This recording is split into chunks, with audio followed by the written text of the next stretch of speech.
Welcome to the SHARE meeting for Monday, June 6th, 2022. It's 5:30 p.m. and so I will call the meeting to order. Welcome to our members. I'm happy to see you again. All right, so moving on to 1.02, we will look for a roll call. Sarah Linda Kaiser. I'm here online. Okay. Lydia DeFlorio. Here. Stephanie Schumann. Vanessa Van Coor. Will be late. Okay. Kelly Roper, I am present. Manny Magana. Andrea Thompson. I'm here online. I just don't have much of a voice. Sorry, guys. Okay. Thank you. Ashley Wade. Sorry. Present online. And Rabbi Benjamin Zober. Present online. Thank you very much. Ashley, you, will you Kelly. please let us know if when Vanessa gets on? Yeah, yes, I will. And so that leaves us with 6 currently present. And so we have quorum. Thank you, Kelly. All right, moving on, we have item 2.01, approval of the minutes of February 14th meeting for possible action. So we had those previously and had a moment to look at them. Did anyone have comments or questions? No? Okay, then I'd be ready to entertain a motion to adopt those minutes. Oh, before I take a motion, is there any public comment on this item? Thank you. Madam Chair, for I'll what take a item? crack at the- 2.01. No public comment at this time. Thank you. Okay, now we would be ready to entertain a All motion. right. For the record, Rabbi Benjamin Zober moved that we adopt the minutes as written from the last meeting. Thank you, Rabbi. I'll second that. Any further discussion on it? Okay, then all in favor say aye. Aye. And any opposed? So on motion by Rabbi Benjamin Zober and seconded by me, the minutes are passed unanimously. Thank you. Okay.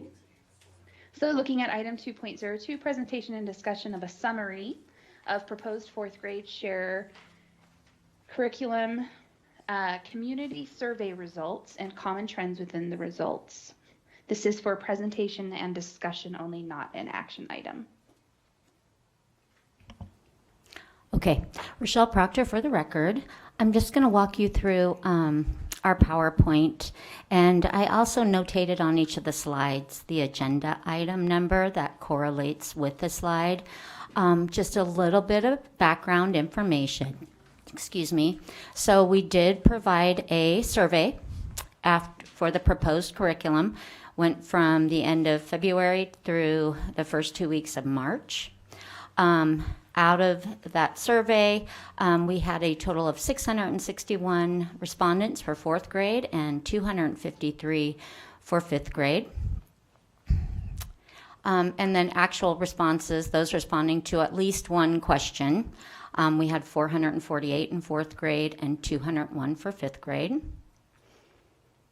So our participation rate, this is really important for SHARE as well.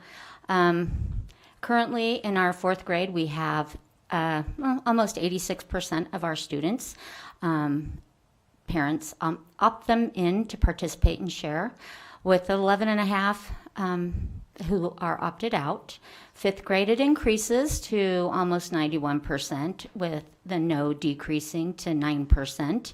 Also super important to remind everybody, and anybody that's new, students must have active parent permission to participate in SHARE. They must be opted in to participate in SHARE. Any student that does not have permission is provided other activities in a different classroom, so they're not participating at all with the curriculum. When we reviewed the survey responses and the open-ended survey responses, we picked out some trends and themes. And working with our accountability department, those themes came across as content should only be taught by parents, the use of phrases body with a penis and body with a vulva, 5th grade lesson, sexual gender identity, and all students were being taught together. So why we teach share? It is a Nevada revised statute, and we have the policy to back it up. Within our Nevada revised statute, it says that we are to develop a course of instruction of HIV, human reproductive system, related communicable diseases, and sexual responsibility.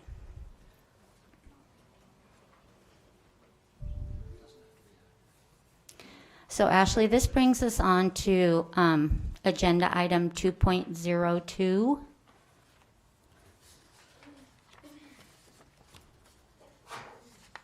Are you saying? Yes, that I'm was- done. that This was it for 2.01, so up for discussion. 2.02. Yeah. Thank you. So that was 2.02 to clarify. So that was presentation only. So we will not be taking public comment on that item. I think action items only. So looking at item 2.03, I'm making sure that I said that right. Thank you. Presentation and discussion of the proposed 4th grade draft lesson, understanding our bodies, and specifically the phrasing used within the lesson, body with the penis and body with the vulva. And this item is for possible action.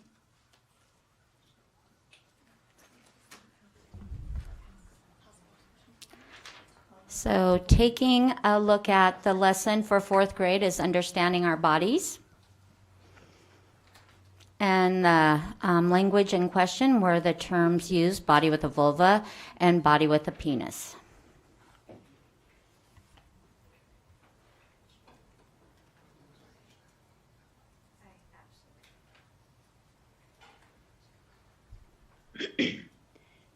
Thank you, Rochelle. Do you have further presentation on this item for us before we dig into discussion? This is the only presentation for this agenda item. For this item. Thank you. I couldn't tell if I wanted to do public comment first. I think I would just like us to, since we have experts in the field here on our committee, I think I would like to invite the committee to share any further thoughts they had on this. I will begin with this lesson was accepted unanimously from this committee previously, and we did have in-depth discussion on it. And I also just would add my 2 points that I have made to you all previously. This is the first time this content is taught by the district, and it is not the first time these children have had bodies or their own experiences or their own identities. And the experience I often share with you all is the first day of 4th grade, my son coming in with a rape joke. But I would add that this year, in my own personal circle, I knew 3 transgender 4th graders. And so as we've come back to this lesson, I've thought about them a lot and their needs quite a bit, and whether or not the district was able to meet their needs with the materials that we currently have in place. So that's my 2 cents on that. Thank you. And I'm looking at our committee. I don't see hands raised. Sarah Linda Kaiser. Okay, Sarah Linda Kaiser for the record. My assumption here, because I read the comments before, that the question is about labeling, that it appears that this slide is labeling instead of more traditional boys and girls, that this slide is labeling these 2 people. And I'm wondering if we want to consider just not labeling at all and changing our phrasing to say, some bodies have a vulva, some bodies have a penis. And then we can move into discussion of those particular, because those are statements of fact. So that's just one thought to consider. Thank you so much. I appreciate your input on that. Andrea Thompson. I'm going to do my very best, you guys, so I hope you can hear me. And for the record, this is Andrea Thompson. You know, I did read a lot, every public comment that we received via email and the concerns. And I wanted to share, my voice is like this because I volunteered at Field Day at my child's elementary school last week. And I was in charge of tug of war, which, on the pavement is really rough for K through 5. And so, lots of rule explaining. And there was a moment where a volunteer said, hey, do you want to do boys versus girls? And of course, the initial reaction of everyone is to be very excited. And a student came to me and they said, this is a 4th grader, and they said, I find that I'm gender fluid and I'm not sure where to go.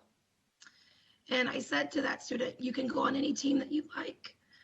But I think it was, very apparent that, the comments of this is too young and this is not appropriate, certainly is not true, given that, not only was there a 4th grader who was feeling this way, but they actually, thankfully felt comfortable enough to, approach me and say that they weren't sure what to do. And so as a healthcare professional, I want to be as inclusive as we can. I'm trying to remember, the instances where we have said in the curriculum, are we specifically labeling something as body with a vulva, or are we just making a general statement that there are bodies with a vulva? I don't think that it's necessarily inappropriate either way, to be truthful. And I think the unfortunate uncomfortability is typically that these words like vulva and penis have a lot of vulgarity attached to them. And that's what we're trying to, as healthcare providers, prevent. And so by taking away other labels of just girl or just boy, this is far beyond, talking about gender fluidity. It's really more about, using these terms like vulva and penis in a way that is, correct and appropriate, so that people are more familiar with their bodies, whatever body parts they have. So that's my 2 cents as a healthcare provider. And apparently, and I made it through at least with my voice. So I appreciate your patience. Thank you so much for that. Let's see. Okay, I will do, is that Kelly's hand? I'm sorry, Kelly. That's where you often sit. I only see the hand. Yeah. Okay. Kelly Roper for the record.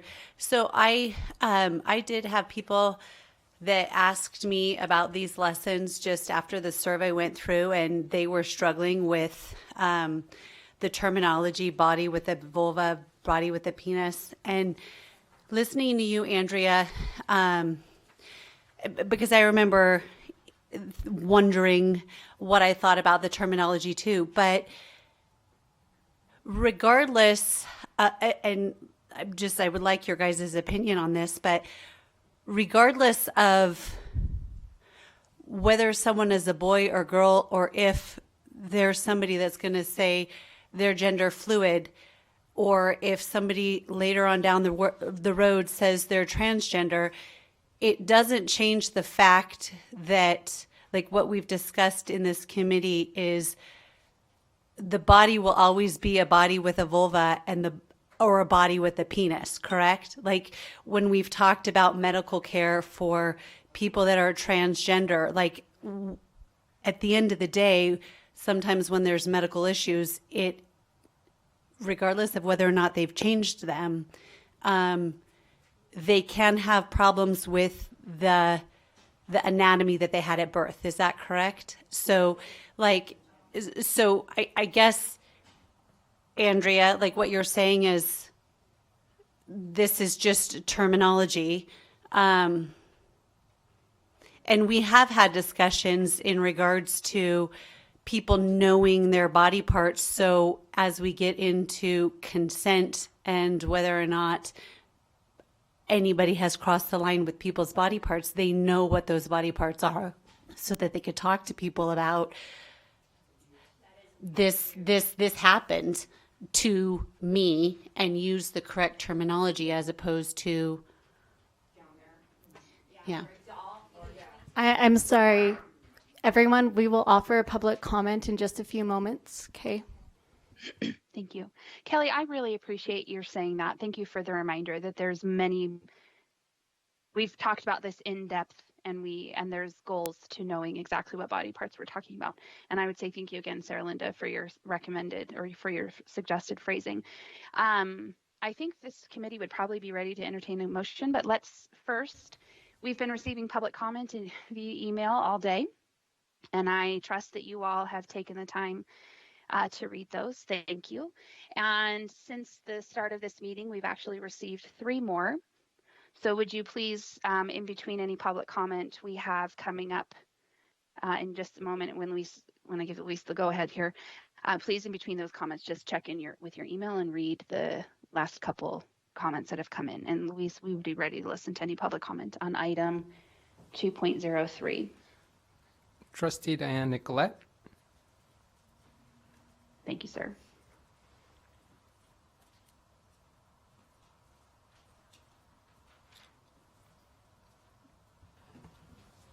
Hello, and I actually think that this is not when I should speak because it's not related to the agenda item. I should have gone previously in the beginning. I will wait now until the end so that I'm in protocol. Thank you.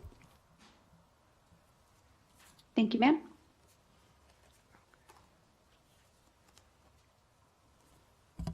Colleen Westlake.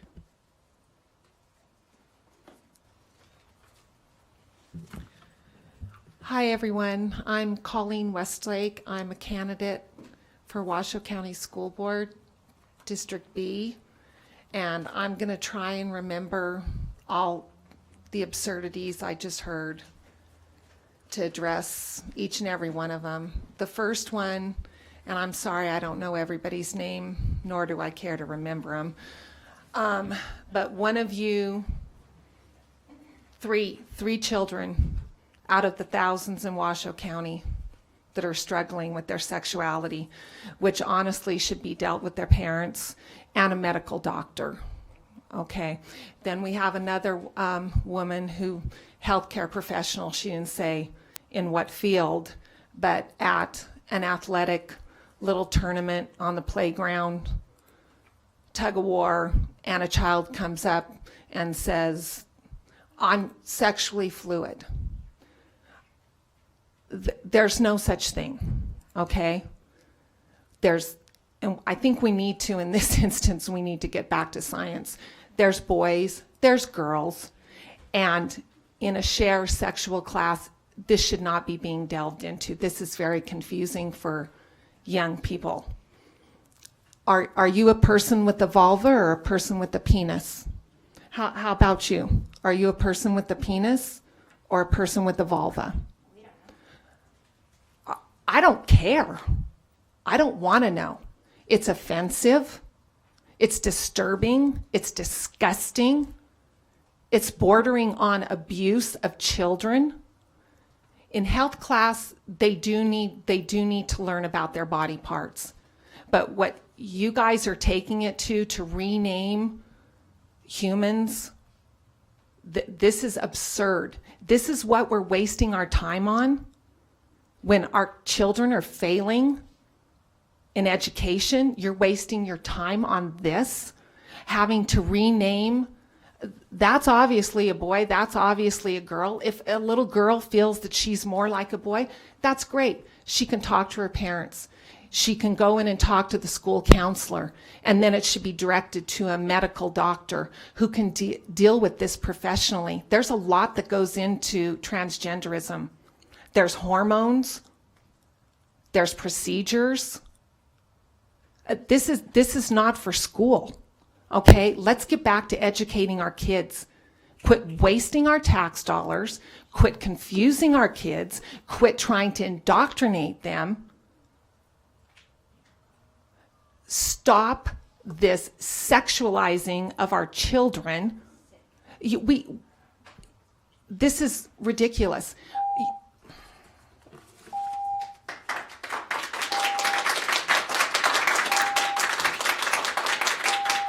Thank you, Ms. Westlake.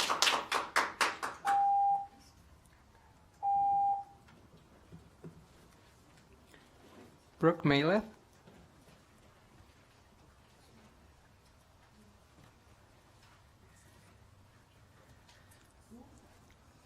Okay. Thank you.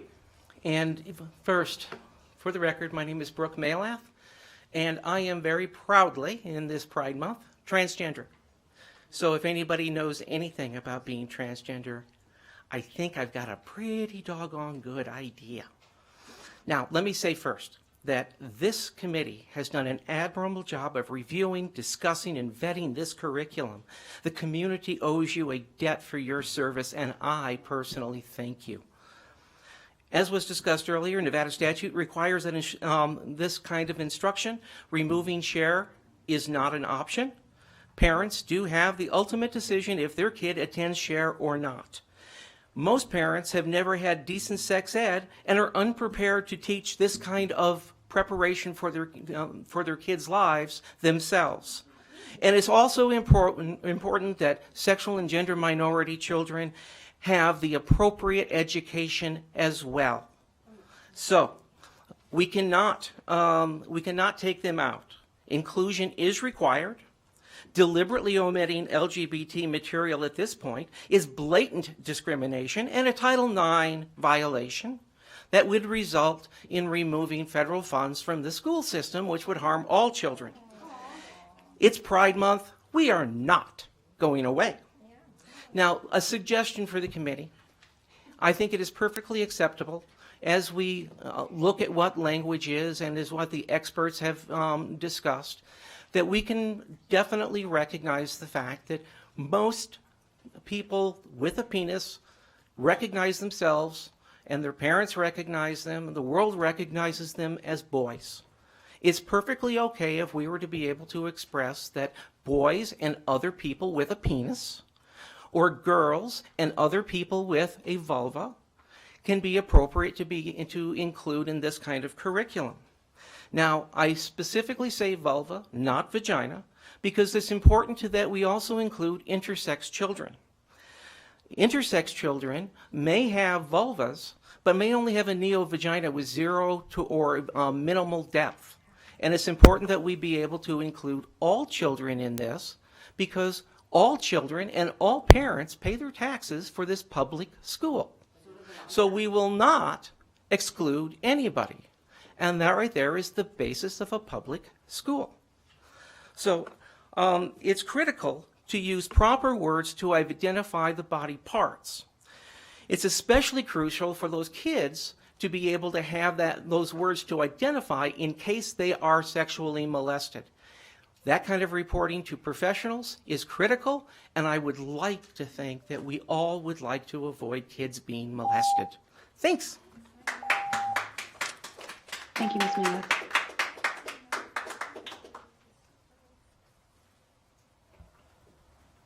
James Benton.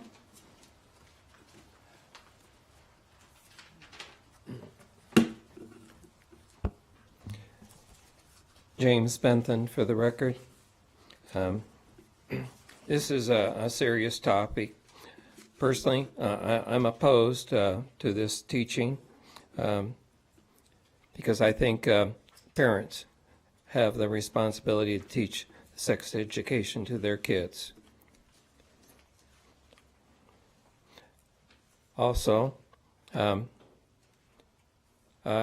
believe that this teaching is inappropriate for very young kids because they're unable to critically analyze what's being taught and taught about, including gender fluidity, transgenderism.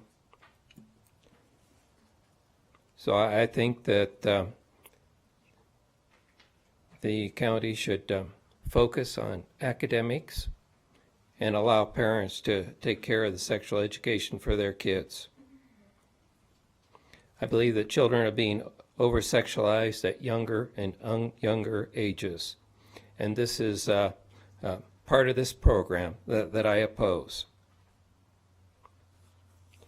I think that very young ages, this is child abuse that people don't like to talk about.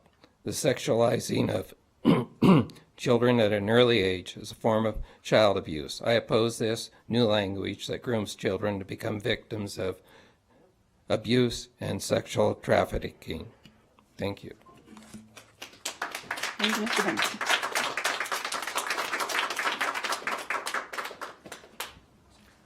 Veronica Valley. Hello, my name is Veronica Valley, and I want to start by thanking you for your service. I do appreciate that you work hard and that there's a lot going on here. And I'd like to ask my fellow parents to please listen respectfully, as we would like our children to do when they are in class. So I'd like to comment on this, and I wrote a long email to Rochelle, which he very kindly replied to. I believe this erases women, and I have a lot of concerns about this language because I am a woman, I'm not a body with a vulva. It implies that we're just bodies with bits. I also believe in inclusivity, and I believe that this needs to be an ongoing discussion. I do not want the LGBT community to feel excluded. I have marched in gay pride since 1992. I've worked in mental health and with young people, but I think we need to think a lot more about this. I'm from Europe, obviously. There was a landmark case in London last year with Kira Bell, a transgender man who detransitioned. There was a lot written about that. I feel that this is an ongoing area that has not been settled, and we really need to consider how it affects our children. I am very concerned about gay and lesbian children. I'm concerned that butch girls are being persuaded that they're actually boys, and effeminate gay boys are being persuaded that they might just be girls. So I want inclusivity in the classroom, but we cannot do it at the cost of erasing women, because when girls go into puberty, they have very different experiences, and it's based on their biology and their physical bodies. I would also like to, which ironically, state my opposition to my son's 4th grade share here about abstinence. The irony of this, that abstinence is it means postponing or waiting for sexual intercourse until you grow up, fall in love, and form a long-term, faithful, loving relationship such as marriage. Valley, I'm sorry. Oh, to I interrupt. can't comment on that here. Oh, that's actually about our current curriculum that we're trying to replace. Okay. But if you have any other comments on this item, we would please continue. Okay, so there's a lot happening in Europe right now where everybody went full steam ahead with this and are now backpedaling, because we're seeing young people access puberty blockers very, very young. What we know about puberty blockers is it can interfere with their future fertility. And you know the other thing? It can prevent them having an orgasm. A 13, 14, 15, 16, 17-year-old child is not ready to make those decisions. So I think we need further discussion about how we remain inclusive to our beloved LGBT community, but do not erase women or confuse children at this point. Thank you.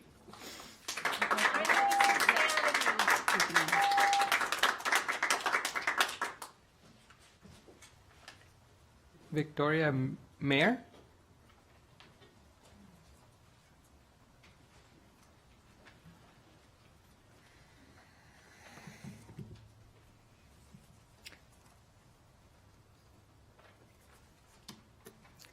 Victoria Meyer. I'm here to oppose this wording. I suppose body part identification is an important topic at some point, but probably I'm with a lot of the people here that feel that parents can best teach this information. But it sounds like what we're talking about here is objectifying our little people by just referring to them as a body with a part. And I find that highly objectionable. It is objectifying young boys and girls who are far too young to really make any real decisions about gender identity or And I do believe that our children are being taught to. Children are very creative, imaginative, fantastic little individuals. Their creativity, their minds are open to everything. And what I see happening is fantasy is being called reality. We are taking their fantasy worlds, and as supposed to be responsible adults, we're telling them that that might be a reality. And recently I've learned of several different realities, well, fantasies for some people, adult people, identifying, well, one is a high school girl identifying as a cat. A cat. Wears a tail, sprays herself with musk, so she smells like an animal. Two adults, one identifies as a tree. This is here in Reno. The other identifies as a building. These are employees of the county. Is this where we're heading? Where we take children and take their fantasies, and maybe a girl who, you know, is a tomboy. I was a tomboy for sure. But to tell them that maybe in the 4th grade, maybe you're a boy, you're putting ideas in their heads and you're turning fantasy into reality. And that's child abuse. That is absolutely child abuse. You're indulging fantasies as adults and suggesting to the child, to a young child, that this kind of decision should be left to be made by parents and the person when they become an adult.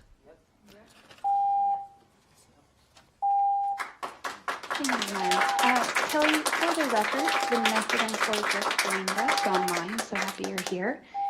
And we are in the middle of public comment for item 2.03.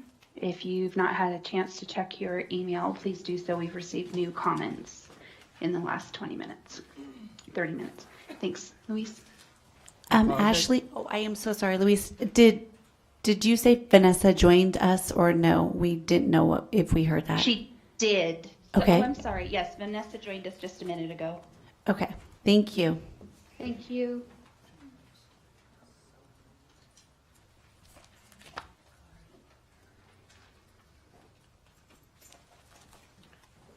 I apologize. Has Yvette? Hazlet?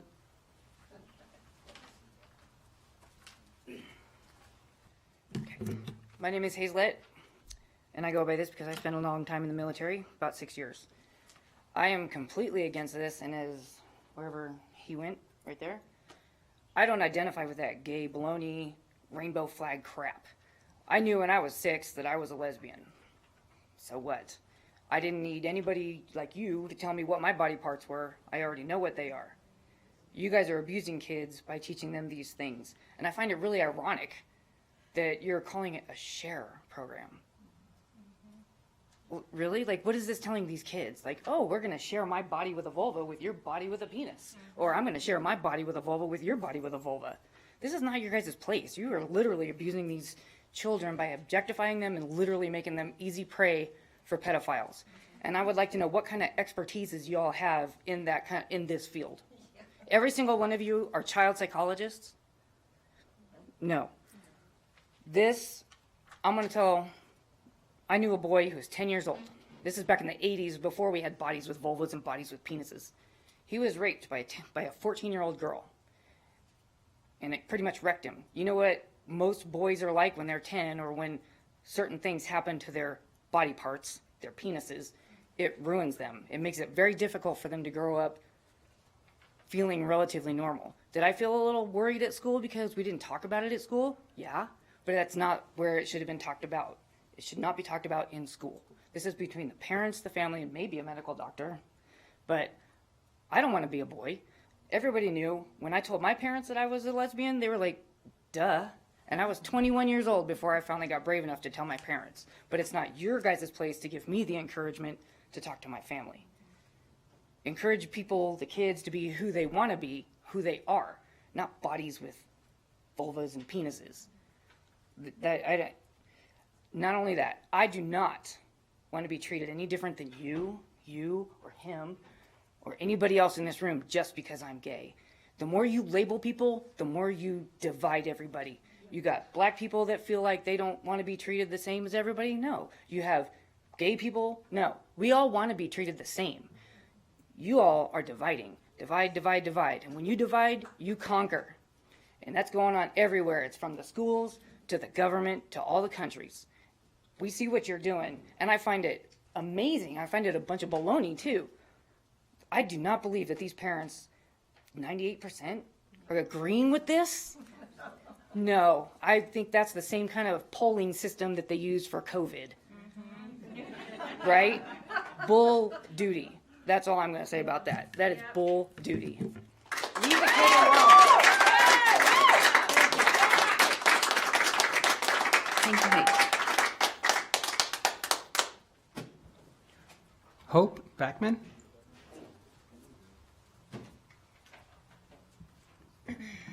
Can I have use of the overhead projector? Or no? No, ma'am. Okay. Start my time over, please. My name is Hope Backman, natural born woman. Please put my comments on the record today. I was noticing a big disparity between the difference in share programs between Douglas County and Washoe County. So I did a little digging, and I found out that somebody, might be your body with a vulva, that purchased this from the Guttmacher Institute. Or wait, do I have that backwards? The Guttmacher Institute paid you to put this in Washoe County school program. So who funds the Guttmacher Institution? Who funds it? Who funds that? George Soros. Soros funds it. George Soros funds it. So now we have George Soros in Washoe County School District letting our children know that they're bodies with a vulva and bodies with a penis. Well, I also found it very interesting that George Soros actually has a quote here and gives you a little perspective on what he's thinking. If the truth be known, I carried some rather potent Masonic fantasies with me from childhood, which I felt I had to control. Otherwise, I might end up in a loony bin. But when I made my way to the world, I wanted to indulge myself in my fantasies to the extent that I could afford. So yeah, it's about money and ruining our children. So that way they're used to talking about their clitorises and their uncircumcised penises to everybody. There's no modesty anymore, right? That's what you want. So that way when they do go get molested, they get molested somewhere. It's okay. It's way easier to get molested that way, right? That's the agenda we're pushing here. Pedophiles will have it easy now because we're talking about clitorises and vulvas and penises and uncircumcised and anus holes and 3 holes between the legs. That's not anatomy, Rochelle. That's pornography. That is not anatomy. I went through many, many gynecology books, Rochelle, and that is disgusting child cartoon pornography that you're trying to put in our kids' schools. And what about the parents? Please direct it to the entire committee. Thank you. I don't have to do that, Andrea. I'm directly talking to Rochelle. Thank you very much for your input. I'd like my seconds back, actually. Rochelle, it's disgusting pornography. It has nothing to do with gynecology. These kids are going through puberty. They need to learn about getting good sleep, nutrition, hygiene, not clits and dicks. You know what I mean? It's disgusting. It's disgusting. And I look at you like you're disgusting. All of you. And you're disgusting. All of you are disgusting. You should definitely, I feel like you guys need mental evaluations. Don't come in our schools anymore. You're not welcome. And you're disgusting to me. Yeah, it's not welcome here. Not in Nevada.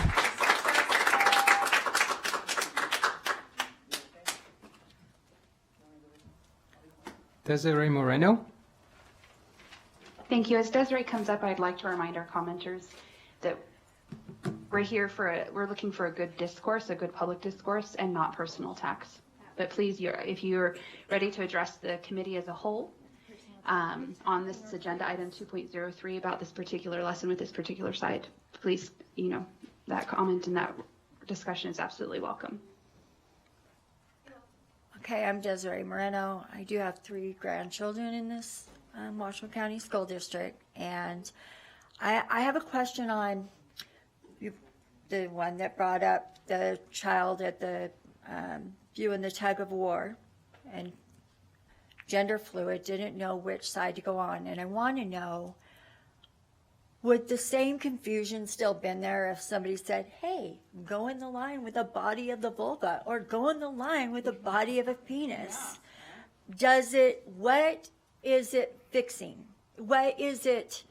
How is it helping that child? Because I'm not seeing where it's going to fix anything. And my other problem is the majority of children who are comfortable with the parts that they're born with as a boy and as a girl, why they are subjected to worrying about whether they should be calling themselves she, her, they, or be worried about these body parts. You're putting you're confusing them completely. I've spoke to my grandchildren several times, and I don't see where we're going to make that difference with body of a vulva, body of a penis versus boy and girl. The child that's still fluid or confused on what they are is still going to be confused because they're not going to know what line to get in the same point. So I just want to know how this is fixing anything. And I do believe that when you're 14, 15 years old, yes, this might be appropriate, but not in the 4th and 5th grade. I believe that's way too young. Their minds are not all developed. They are going through hormone issues, and they don't know what reality is versus fantasy. Thank you. Thank you, Ms. Moreno. John Appolito.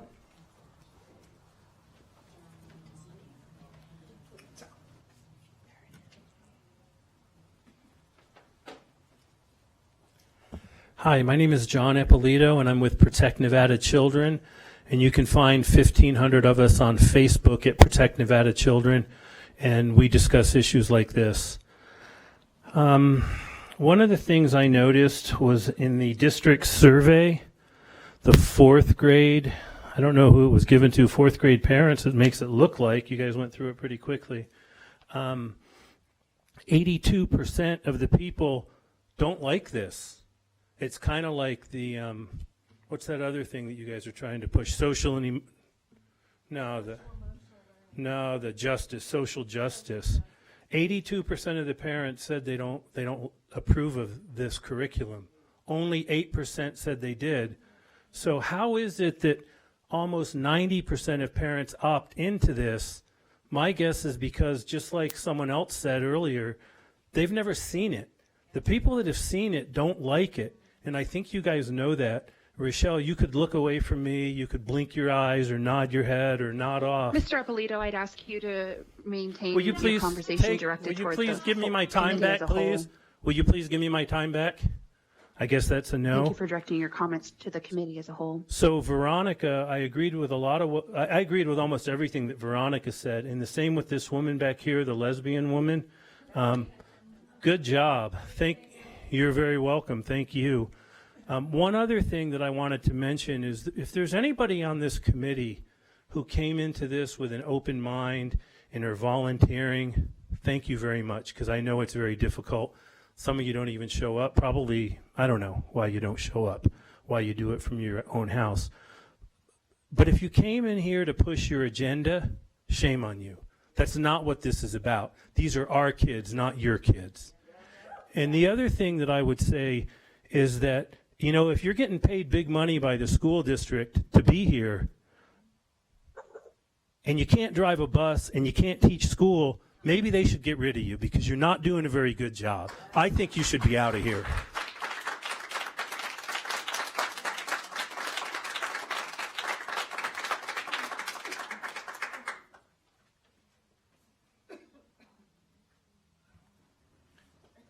Margaret Martini.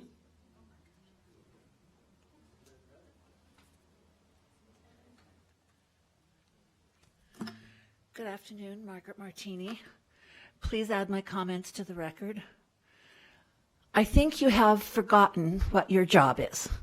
Your job is and should be educating our children in the basics. We're last in the nation in the basics. What happened to reading, writing, English, math? Why are we even here discussing this when you can't even do your basic job in the basics? We're last. L-A-S-T. There's no reason for that. You're using this position of power recklessly, very recklessly. The progression of the far left indoctrination has gone from danger to pure evil. Teach the kids reading, writing, and math skills. They don't need to know about anatomy at this age. This is inappropriate.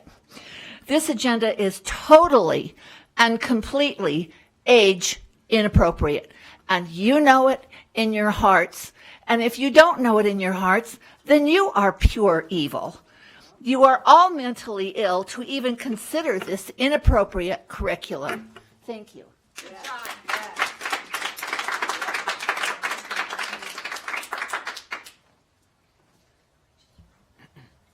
Kathy Reyes? Good evening. Thank you for taking the time out. I appreciate it, and I would like my comments on the record, please. For all those people that forget about science, you can think yourself a house plant, but you're just delusional. You're not a house plant. You're not a building. You're not a tree. And in science, there's the XX or the XY. The other thing I'd like to say is most kids graduating high school really don't have any idea of what they want to be for life.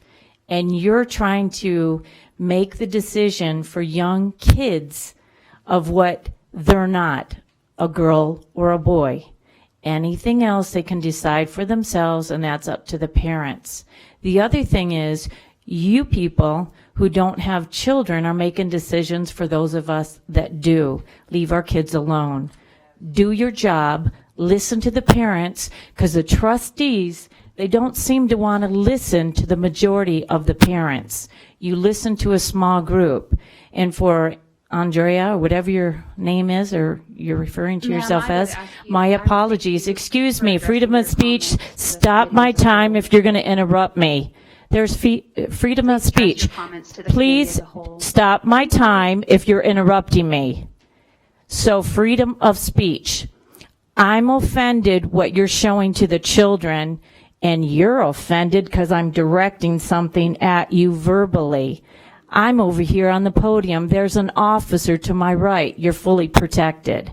So with that being said, if you don't like being addressed, maybe this isn't the job for you. Go find something else, work in a broom closet where you won't be offended. But you're making decisions that really irritate a lot of people, because those are our children. So if you can't handle it, move along, find something else. We're offended with what you're trying to shove down the throats of 4th and 5th graders. So it's a no. Thank you for your time. Have a good evening.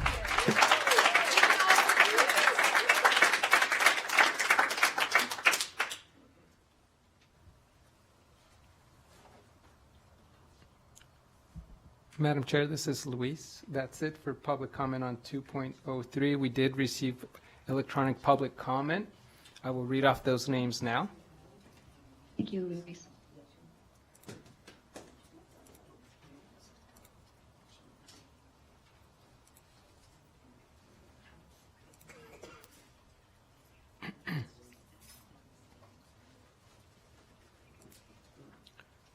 Joe Morabito, Susan Leon, Julie Adams, Ariel Van Cleve,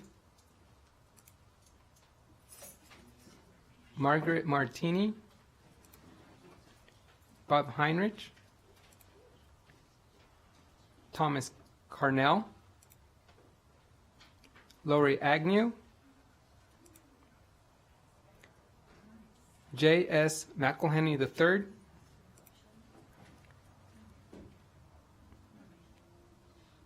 Shayla and Ron Danish, Claudia Fisher,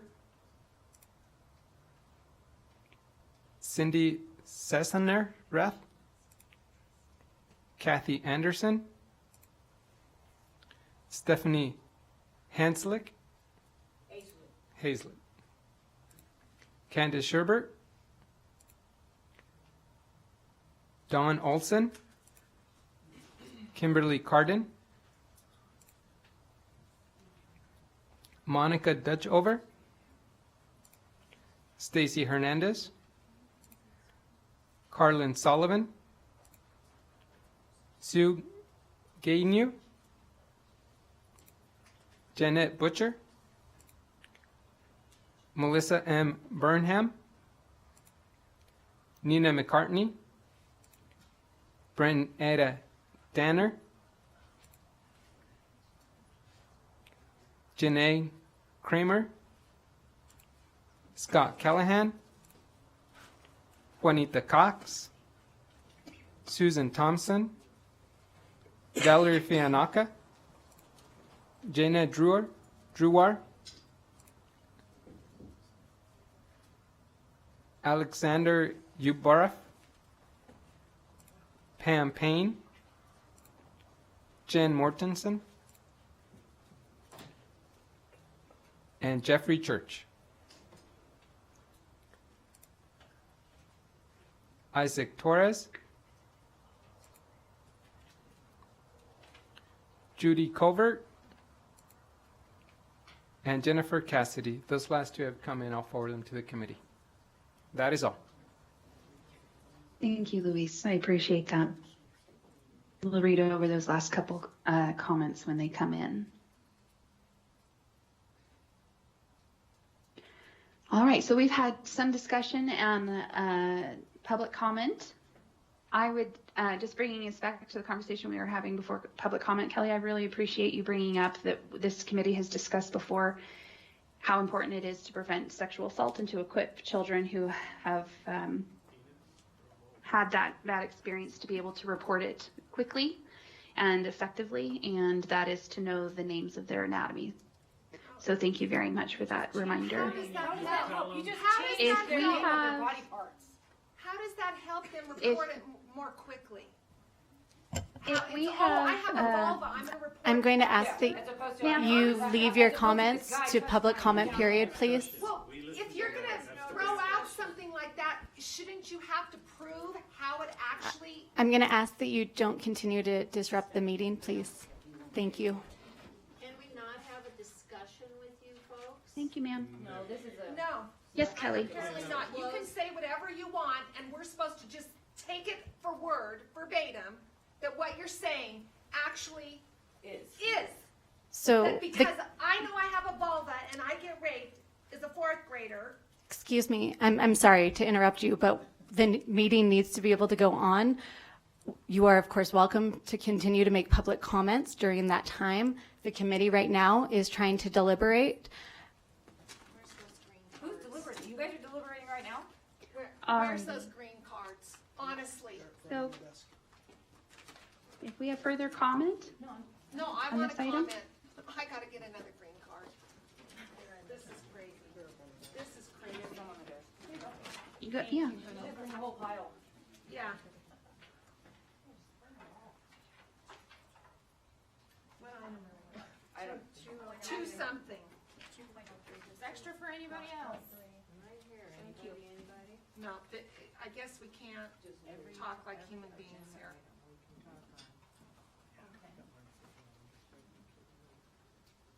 Luis, do we have further public comment on this item? Yeah.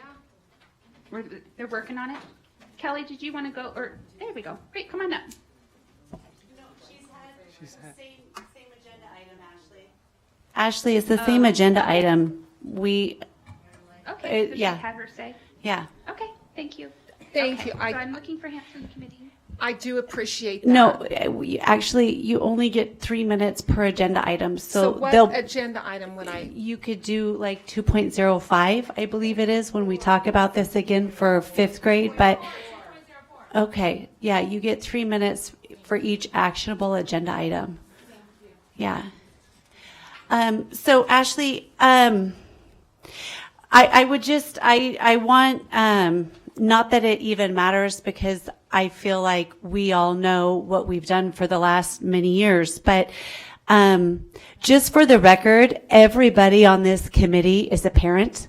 Everybody on this committee is a volunteer. Nobody is getting paid, and we are doing it for our children and others. And I also would like everybody to know that this is a meeting that came very last minute when people already had plans. And so the reason why people are virtual is because we changed this to hear these comments from you based on the survey.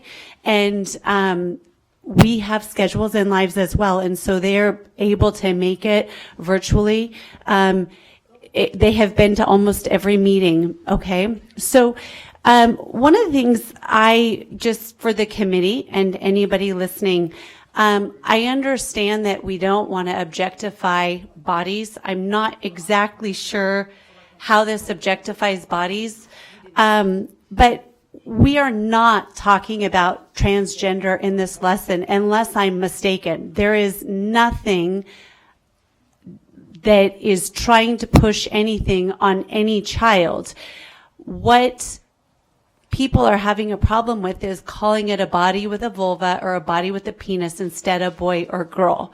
But I'm confused as to why all of this comment is all of a sudden us talking about transgender and start that conversation, because that is not the point of the lesson at all.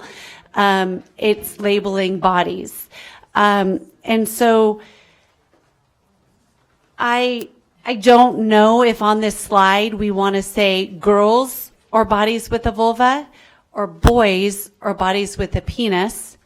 If that would solve the problem for people, then I'm perfectly amenable to adding girls or bodies with a vulva and boys or bodies with a penis. But at the end of the day,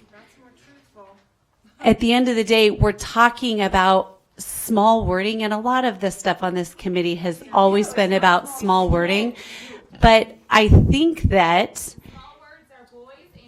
so if you would like to fill out a card, you're more than welcome to. Okay. So I don't mind adding that as a committee member, but I would like to reframe this entire conversation that we're talking about one slide and we are not talking about an agenda. We are not talking about any of the items that a lot of people are accusing this committee in this lesson of talking about. So, thank you. It says agenda right there on the slide. Thank you, Kelly. So we had a recommendation for rephrasing earlier of this slide, just changing the wording to, Sarah Linda, would you say it for me again, please? I've taken 4 pages of notes now. Because it's, Sarah Linda Kaiser for the record here. Because there seems to be a concern for, maintaining a scientific basis, which is definitely the focus of this committee and always has been. It seems to me that we don't need to label who we're talking about. That may be beyond the scope of what we are trying to do in this lesson. As Kelly points out, we are trying to say some bodies have a vulva, some bodies have a penis. Yeah, boys and girls. Okay, so we have, is there a motion for that? Hold on, Ashley, I'm going to interrupt you just for a second. I just want to remind our audience that we're here to be respectful. We want to hear what everyone has to say. Please take your turn with the public comment period. Thank you. So do we have, Lydia, is that Lydia? This is Andrea Thompson. Can I speak? I want to get to our other friend in the room, and then Andrea. All right, Lydia DeFlorio for the record. I'm just chiming in here on this word change. I think Brooke suggested girls and bodies with vulvas and boys and bodies with penises. I don't care if it's the word and or, it doesn't matter to me at this point, but I think some people seem to feel very strongly that the words boys and girls appear on the slide. I don't think that that's a problem as long as we're continuing to be inclusive. So I would be totally fine with that. That's me. Okay. Thank you. Andrew? I'm sorry, Ashley, I'm going to interrupt you one more time. Okay, If we continue to have disruptions, unfortunately, you won't get to remain in our meeting, so we're going to just ask that you be respectful, take turns speaking today. It should go both ways. You shouldn't be able to address this person over here with a penis, okay, directly if the public can't directly address one of you. I'm just going to repeat that we're trying to keep the meeting respectful. We'll take turns. Thank you for your feedback. Thank you. Andrea Thompson, did you want to? Yeah, Andrea Thompson for the record. And again, I apologize that my voice is not very easily understood. I wanted to just clarify for, as a healthcare professional, I did spend almost 10 years in primary care practice and now work as a dual certified psychiatric provider as well. And it is very important for young people to identify their body parts so that they can report to a parent or a trusted individual if someone has touched them inappropriately. There was a case that I had several years back where a young person had been sexually assaulted, but she was using a nickname term for her private area. And so when she was saying, someone is taking my cookie, unfortunately, people did not take it seriously because they thought she was just making a joke, when in reality, she was referring to her vulva that had been touched by someone. But unfortunately, her family had called it, sort of jokingly, oh, that's your cookie. And that's really unfortunate, because if young people know what their body parts are, we can say, if anyone touches your vulva or penis, you need to tell a trusted adult, and they're more likely to identify that that is inappropriate so that they can report that.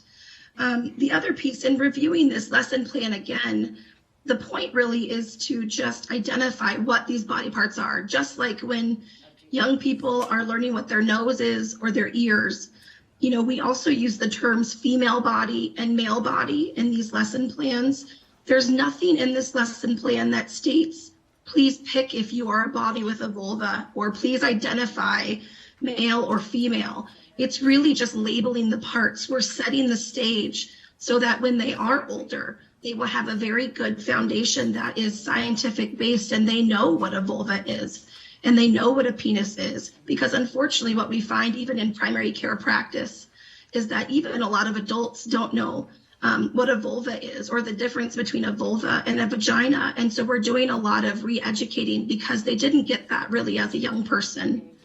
I did like the feedback of perhaps adding in, the term boy and girl. I mean, we certainly want to make sure that young people know that all of these terms are used, sometimes interchangeably. And I think, that could be a good addition, not only to make sure that that's included, but also to sort of, give some reassurance to parents that, what we're trying to do is give them as much information that is appropriate and correct, so that they are better able to identify when something's not right with their body. And lastly, the reason why I do like body with a vulva and body with a penis, if I am providing somebody with health care who is transgender, and say, for example, that person does have a vulva and then identifies as a man, they still have parts that can have cancer. And perhaps they need to make sure that they are also identifying what body parts they have, so that we as healthcare providers can treat those body parts regardless of what they identify with. And so starting with this foundation could probably save someone's life, because even if a young person is questioning, if they're questioning their, what they identify with, if they at least are able to recognize what physical anatomy they do have, they can at least then be open and honest with their healthcare provider about what their anatomy is so that we can better treat them for cancer screenings and such that are appropriate. So thank you, Andrea. I really thank you so appreciate. Thank you so much for your sharing your expertise on that with us further. Committee, in just a moment, we will come back for public comment. Or I don't know, do we have a motion is anyone ready for a motion? I'd be ready to entertain one and then listen to public comment before a vote.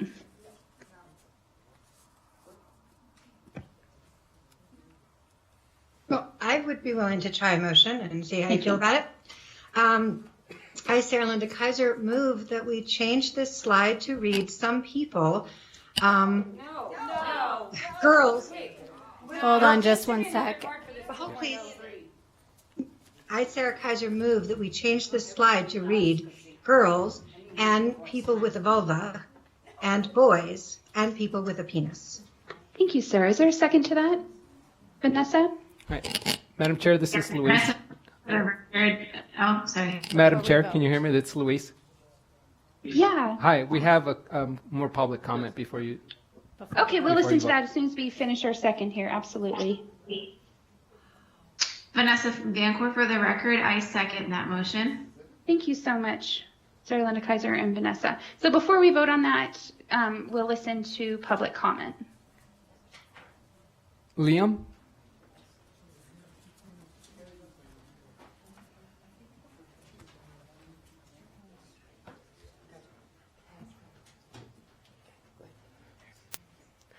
Hello, I am Liam Smith. I am 15 years old, about to be in high school.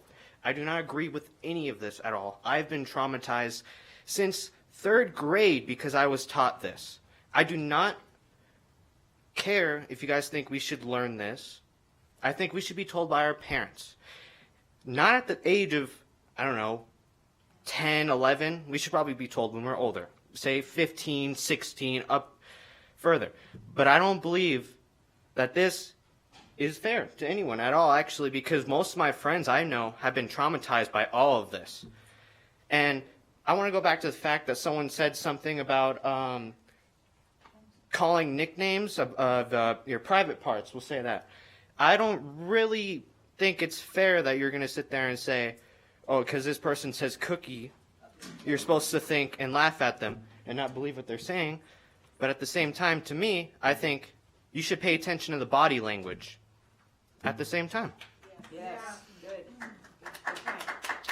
And yeah, I feel like with this situation, this is mental abuse and sexual abuse to children my age and younger and older. Say that too. Because this is, I came home almost crying the day I learned about what genitals I have, what body parts. I don't really need to know that at the age of, I don't know, I was like 7.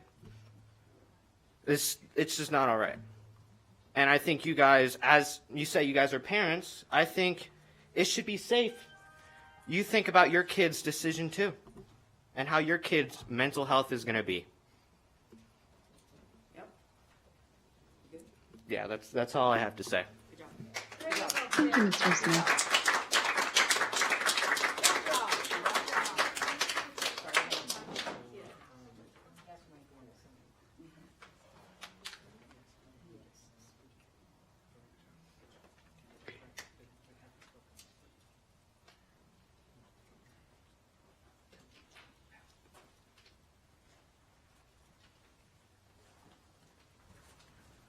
Cindy Winsner? Hi, thank you. I'm Cindy Wisner, and I am a grandparent of 6 kids here in Reno.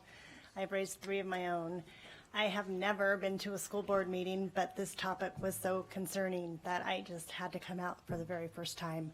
And I'm listening and taking notes and learning, but I think that a lot of what has been said should be considered. I don't even know how you all sit in your jobs if you're elected or not, it does concern me that a handful of people get to unilaterally, it seems like, make decisions for what our children are taught when all these parents are here voicing concerns, and you have the option just to ignore us, which, I mean, and I guess we have the option then to not put our kids in school and or find other schools or protest out front or things like that. That could possibly happen because this is a very hot topic. And I think that what people are concerned about isn't if people decide to be transgender or a boy or a girl. I think that what everybody here is concerned about is that our kids are too little to be taught this or to be exposed to this. We need to give them some time to my hashtag lately has been let kids be kids, okay? I mean, we need to know a few things about our bodies when we're 10 years old. But I don't think we need to overexpose our kids. We're just programming their thinking to start thinking about things they're too little to even think about. It's scary that you all can make those decisions against 90% of parents have voiced their concerns against this. How can you guys ignore that? I think that I could feel in the room that when somebody said, a girl with a vulva and a boy with a penis. I think everybody is okay with something like that. We don't want to make everybody vanilla. We are female. We are male. That is the only way you procreate if you want to get down to science. And that will always be the only way that you procreate. If somebody wants to change transgender later in life, then that's up to them. And this isn't an exclusion thing. It's just that what is appropriate for our kids at this age needs to be considered. And that's what I think everybody is very concerned about. I'm also concerned about why we're using material sponsored by politicians in our education. Who has the authority to select that material? And how can that be put in here? Isn't that a little biased? Isn't the school district supposed to be, politically neutral? I don't get that.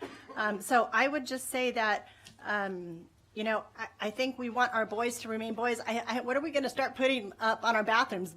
People with vulvas and people with penises, and start calling them, all the vulvas and penises line up. I mean, they're children, they're boys and they're girls. We're concerned about the material and the age that you're wanting to expose our kids to this. And most people, 90% are not in agreement. Yes.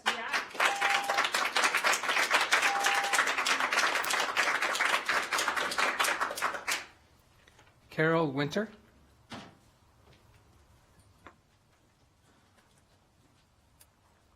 Carol Winter, and put my comments, on record.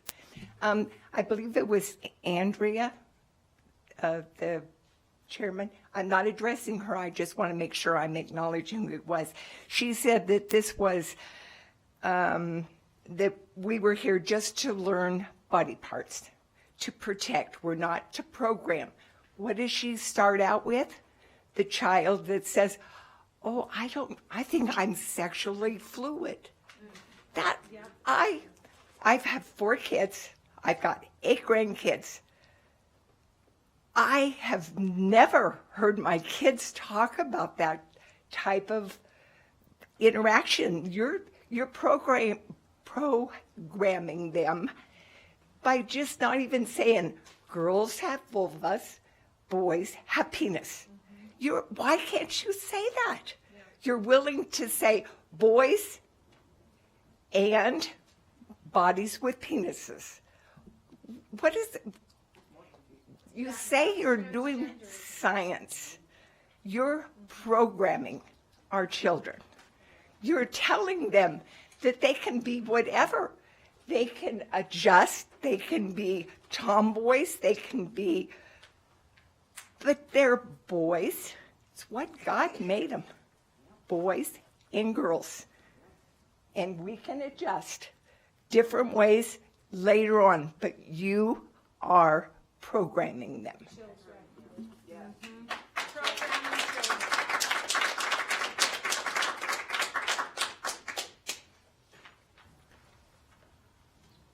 We've also received electronic public comment from Jennifer Cassidy and Carla Rodriguez. That is all. Thank you so much. Thank you so much, Luis. All right, so we have a motion on the table, and we've had some comment. Kelly? I just wanted I know we have a motion on the table, but just for discussion, just so that public doesn't feel in this moment right now that it all comes down to this moment and they will or will not be listened to. We meet every single month.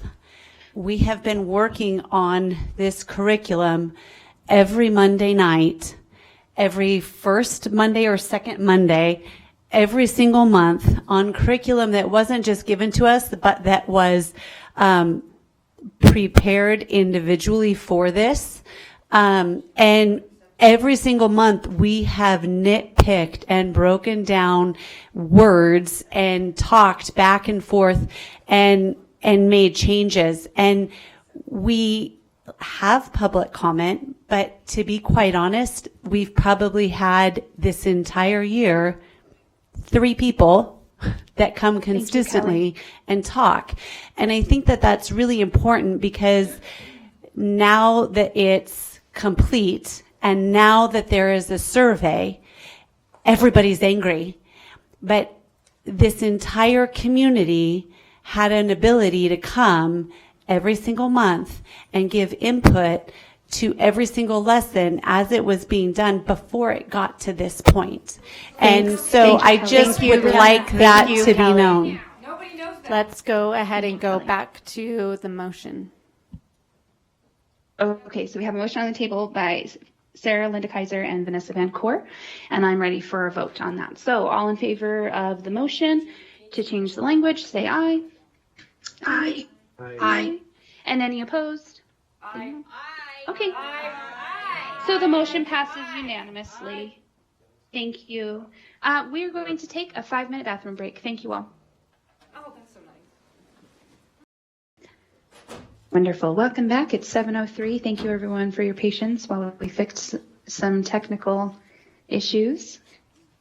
We are moving on to item 2.04, presentation and discussion of the proposed 4th grade draft lesson,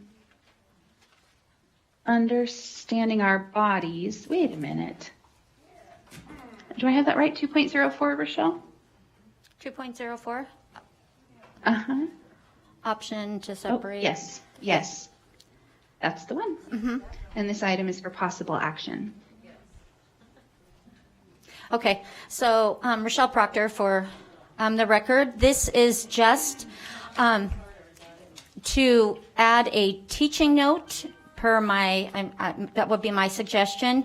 As we have in the past with many of our lessons, we just add a teaching note that our teachers know what's best for their group of students and what student groups can handle.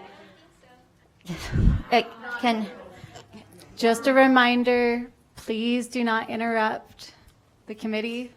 There will be a public comment period in just a few minutes. If we continue to have disruptions that drag out the meeting all night long, unfortunately, this is the warning. If we need to, you will be escorted out if you can't participate in a respectful manner. Thank you. Okay. Thank you. So Ashley, it was just the point of adding a teaching note to this as far as separating or keeping the students together for the lesson. Oh. Okay, thank you for that. Do we have any comments on or discussion on this from the committee? Kelly and then Andrea. Kelly Roper for the record. I know that under the old curriculum that we've had for decades, the elementary has been separated by age at that point. And so I like the idea of giving the teacher the option or the school the option to decide to continue to do that if they would like. Thank you for that comment, Kelly. Andrea, I had seen your hand. I do think that it would be appropriate to allow the teacher to have the ability to do so. I think my only concern would be how they gauge that and how they would actually pull their students to know if that was appropriate. Are they, perhaps having I apologize. Somebody's having a meltdown upstairs and we can hear him through the office. I think my concern would be, are they unknowingly singling out a child who would have to choose where to go? Or it could also be an opportunity for them to, identify that as an issue. So that would be my only concern, is to sort of put the burden on students to pick where they go for this lesson plan.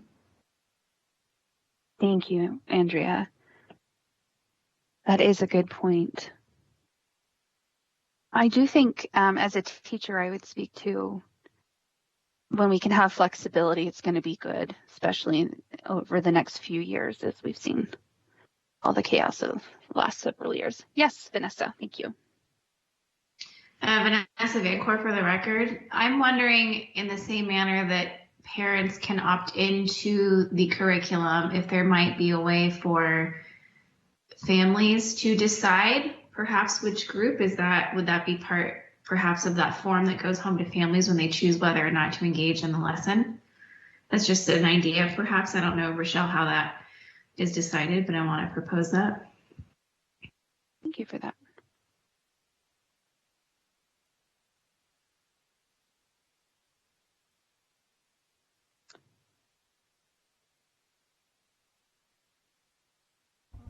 Vanessa, in response to your comment, thank you. That might be a little bit difficult, and it concerns me for the teachers that are taking attendance and making sure they have all the right bodies in the right places. And if something were to be incorrect, perhaps that could become an issue. That's my only concern. Thank you. It's also, I'm reading over the way that we have it written on the agenda, and that's not a decision we could make at this point. We're looking at a recommendation to adopt that note as written to us previously, or as written in this item's materials. But thank you, Vanessa, for that. Okay, I'm looking to see Andrea. I just have one other clarification. Would this be, the option to separate, but also teach the entire lesson to both groups, or is this separating content? I just want to make sure that clarification before we make a decision. Both groups would receive the same content. Okay, thank you for that. Very excellent question. Okay, is there any further discussion from this committee on this item? No? Okay, so I am going to open us up for our comment period on item 2.04. And when we've closed comments, then we will possibly entertain a motion. Luis?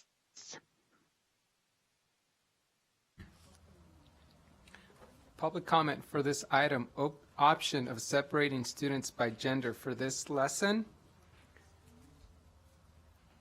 Brooke Maylard. Thank you.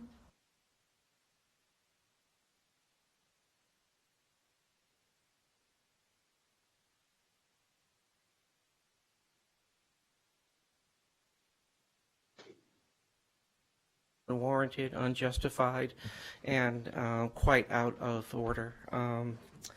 You all are parents, and this does concern you and your children. And I am just so grateful for the dedication that you've had here, especially in the face of the ignorance and the accusations that you have been accused of. The simple fact is that for the folks here, if they don't want their children taught, is they don't have to sign them up for share. It's quite easy. In other areas around the country, around the world, we have seen enormous progress made by including sex education that includes all people. There have been cultures that have removed women that are menstruating because it's not been understood by the men.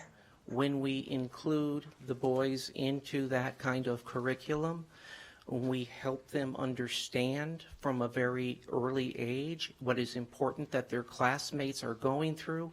This also goes on to adulthood, where we have young men that are sensitive to the needs of 50% of the population, people that they want to be able to have relationships with.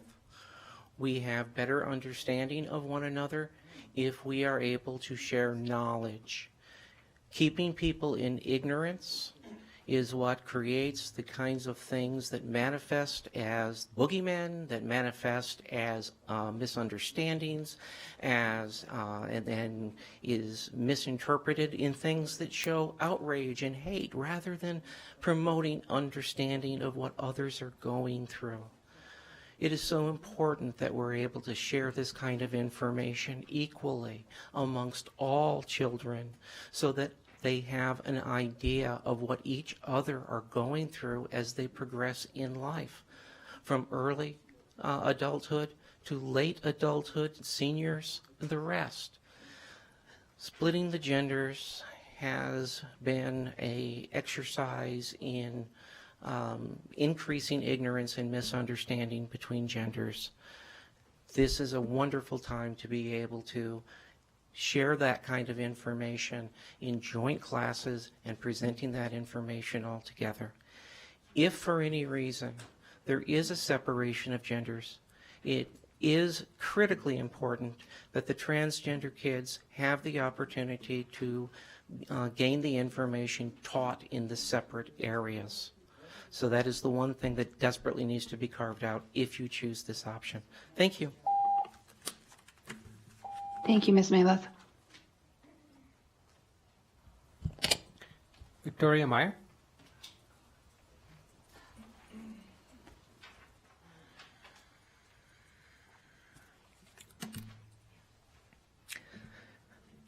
Please put my comments on the record. So, Rachel, you make $145,000 a year. Is that what makes you no better than parents, moms and dads? What's good for kids? I don't think so. We're looking for quality of education. Our kids are graduating. 13% of them are college ready. The rest are not. All this stuff belongs at home. Let me ask you a few questions. I'd really like to get an interaction. If you could answer a question, I would. It's my time to speak. Can we have a literal discussion, please? I'd like to ask a few questions. How long does it take to identify body parts? A minute? 3 minutes? A whole semester? What are we talking about here? Put a chart up. Boys, here you go. Girls, here you go. Girls, this is boys. Boys, this is girls' parts. What are we talking about here? Gender, separating by gender? Saying boys have penises is a whole different statement than people with a penis. And you know it is. You know this is an agenda to sexualize and desensitize our kids. They're 4th and 5th graders. They're 8, 9, 10 years old. Separate by gender. If this is only about educating about body parts, then why do you need to separate according to a mental construct called gender? Boys have particular body parts, one group. Girls have other body parts, different body parts. If they're confused which group they belong to, are you going to guide them and help them decide what group they're going to be in? Are we surprised that kids are confused at all? Kids are always confused. Many adults are too today, but are you going to keep that choice from mom and dad if you help them decide which gender group they should be in? Who gets to decide that? Who gets to help them pick a group? This is such utter and complete nonsense, not to mention child abuse. Just because a child wants to fantasize. My granddaughter, I asked her when she was 4 what she wanted to grow up to be. She wanted to be a kitty. So if my grandkid decides to call herself a kitty cat, is she included? And will you include anatomy of cats in your curriculum? And where's the rest of the curriculum? I want to see it. Where's the rest of it? It's not just that picture. That's not all that's involved here. I want answers. I want interaction. I want to hear you people here tonight respond to these questions. How long does it take to identify body parts? How long is the curriculum and where is the rest of it?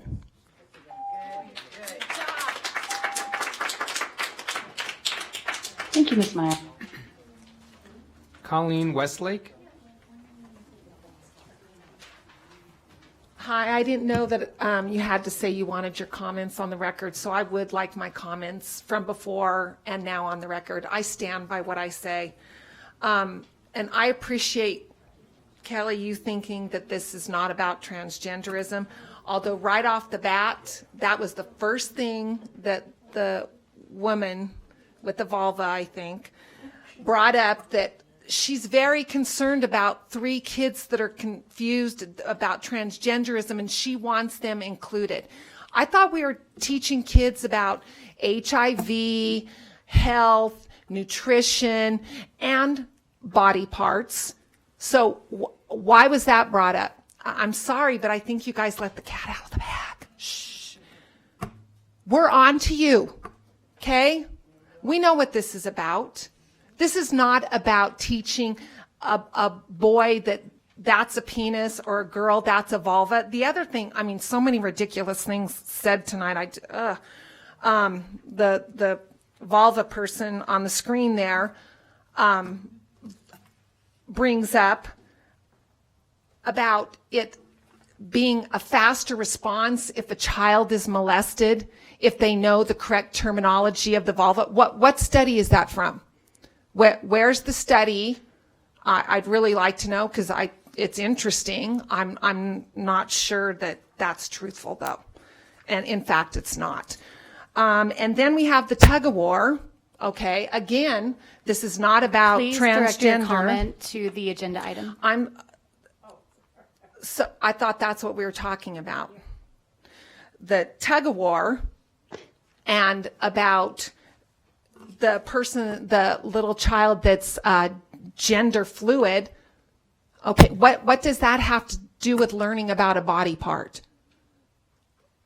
And is she directing him? And she's a psychiatrist. I'm sorry, but in my college courses in psychology, I learned right off the bat that there's certain mental capabilities and evolving, how the brain develops, and a 4th and 5th grader is not able to take in this material. They're just not. So let's keep it grade level. Look at these beautiful pictures of these innocent children, okay? Kids are supposed to be being kids, not being told that they can be gender fluid or this or that. That's for, again, the parent and them consulting a medical doctor, not a teacher. She's not qualified. He's not qualified. And again, I'd just like to say in my last few seconds here, we're on to you.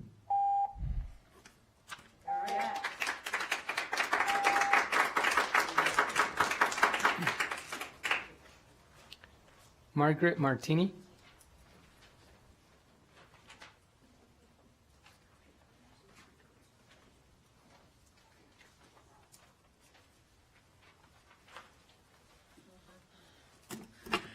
Hello again. Separate by gender. So, how are you going to do that? What are you going to do to the kid that is confused about it? The 1 in 1,000 million kids, when you're putting this curriculum or whatever it is onto the majority of the kids, when it's really the minority that you're addressing. So, how are you going to do that? Okay, kids with the penis over here, kids with the vulva over here. Oh, you don't know? Oh, I'll pull down your pants and we'll tell you. You know, how are you going to do that? That's ridiculous. You're all parents? Really? That scares me. That fact scares me to death. And why do you have to feel you have to use vulva and penis? You are not teaching a physician's class. You're not. And you're not supposed to be. You're supposed to be teaching the basics, like science. There's boys and there's girls, and they have an X chromosome and a Y chromosome. But if you're not sure, well, pull down your pants and let me tell you. Okay? So the whole thing that you guys are sitting here doing is ridiculous. But it's not really ridiculous. It's ridiculous to us. But to you, it's an agenda, an absolute agenda as to separating by gender. Rochelle, you are sucking the Washoe County School District out of $145,000 per year. That's hardly volunteer. I mean, that's public knowledge. You can find it on the internet, NPRI. Anyway, so you say you're here on volunteer status, and you're going to tell the kids what gender they are or what they want to be. Please and address again, the how are you agenda going to item. do that? And I think what you're doing, and I think the young gentleman that pointed out, and you really need to soul search here. What you are doing is sexual abuse to kids that age. Thank you.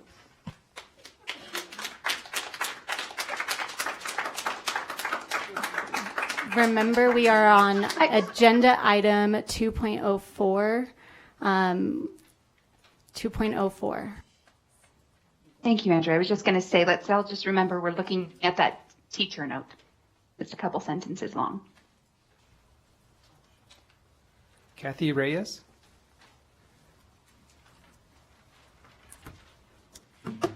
Thank you, and I want to apologize for the men and women in blue. Thank you. You have my support. Now, today, I'd like you to please indulge me, since we're indulging Miss Brooke here, and I've heard you guys reference Miss. I'm identifying today as an advisory committee member. Can I please take a seat? Which one?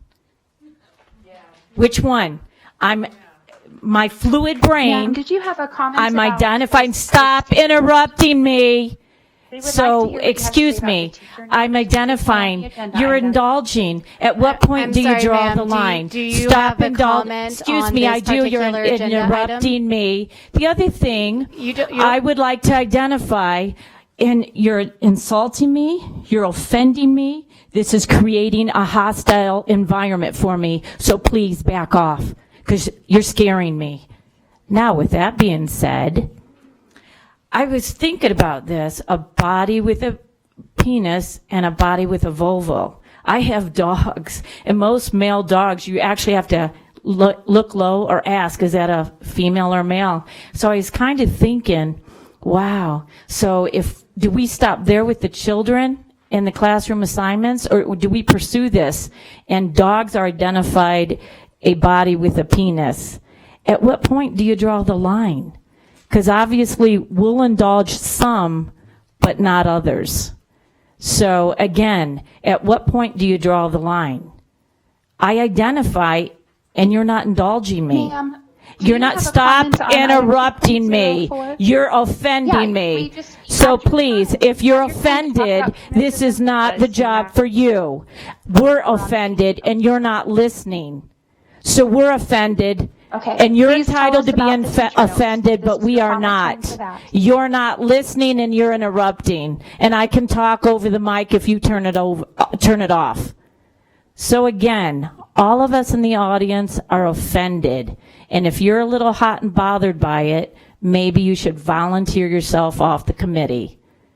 I've already accepted the position in my brain. I identify. You're not making room for me. You're not indulging me.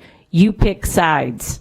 We're offended. And as far as the agenda item, if we identify, we're having a Joe Biden moment, and we identify with what we have to say, is this agenda item, just indulge us, because you pick and choose. So guess what? You don't have a choice. You're picking this one whether you like it or not. Turn the microphone off. I can talk a lot louder.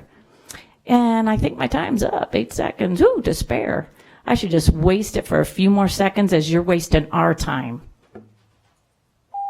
Thank you. This is just a reminder, we are on agenda item 2.04, the option of separating students by gender for the lesson topic, understanding our bodies, and recommend for the committee to recommend the adoption of this proposed piece. So if you have a comment on that part, that's what we're looking for public comment right now on this item.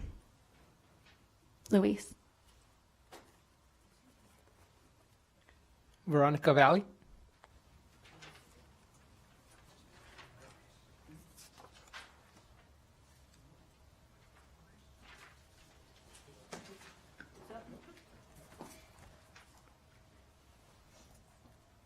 Scott Johnston.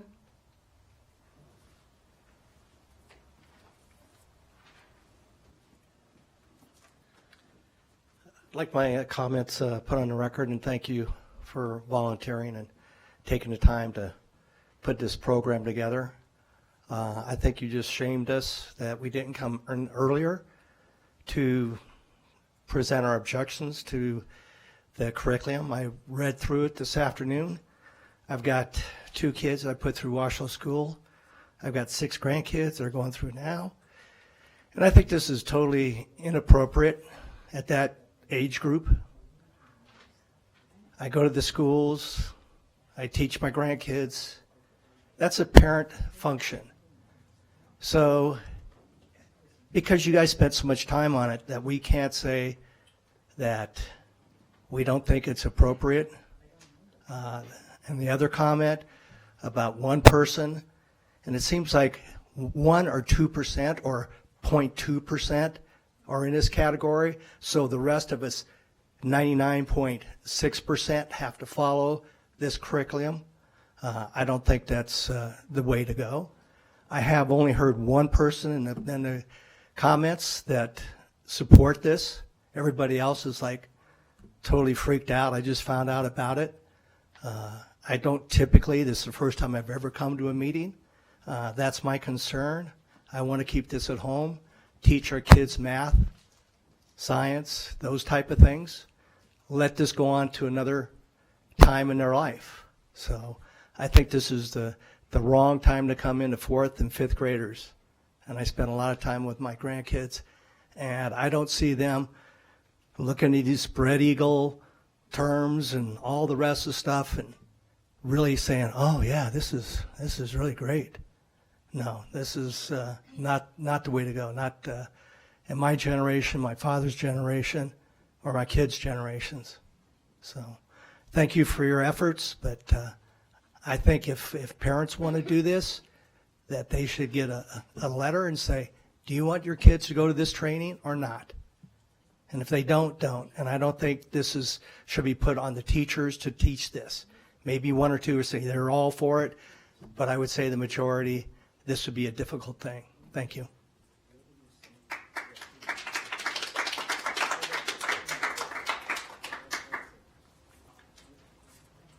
John Appolito.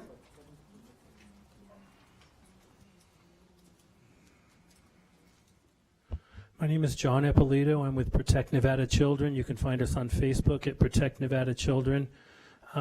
I'd like to thank any member who's a volunteer who did not come into this with an agenda. There might be 1 or 2 of you up there.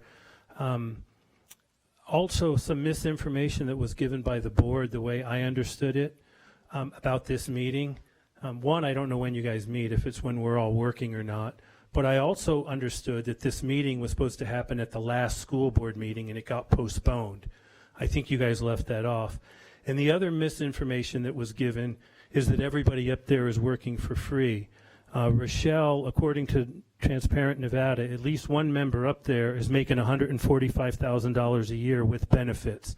Again, to me, that's 1 teacher plus 1 bus driver instead of this, which is dividing us. We need teachers and bus drivers.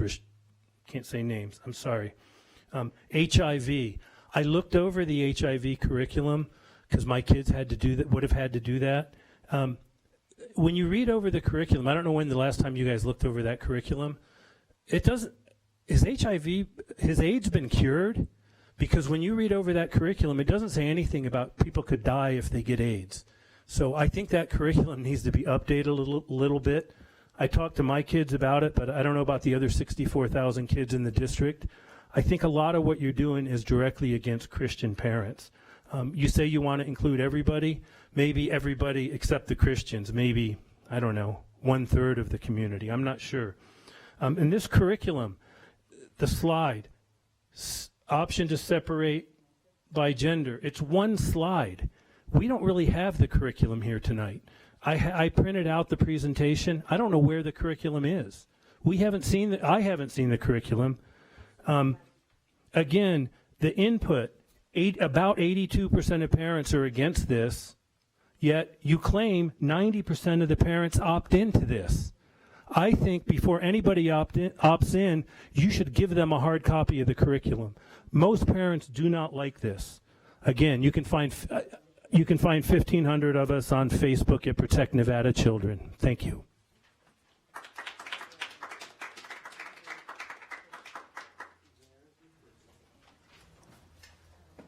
Hazelette?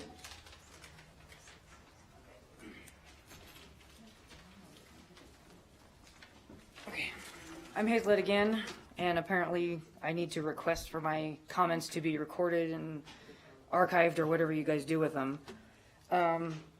Regarding this separation of gender, the first thing I want to point out is you guys claim that this isn't an agenda at all, but your slide clearly says it's an agenda. So you can't tell me this is not an agenda. And I agree. I'd like to see the rest of the agendas of these agendas so that we know what you guys are really doing. You guys, the kids go to this school, y'all get paid? Apparently not. You guys are volunteered paid by the kids going to this school.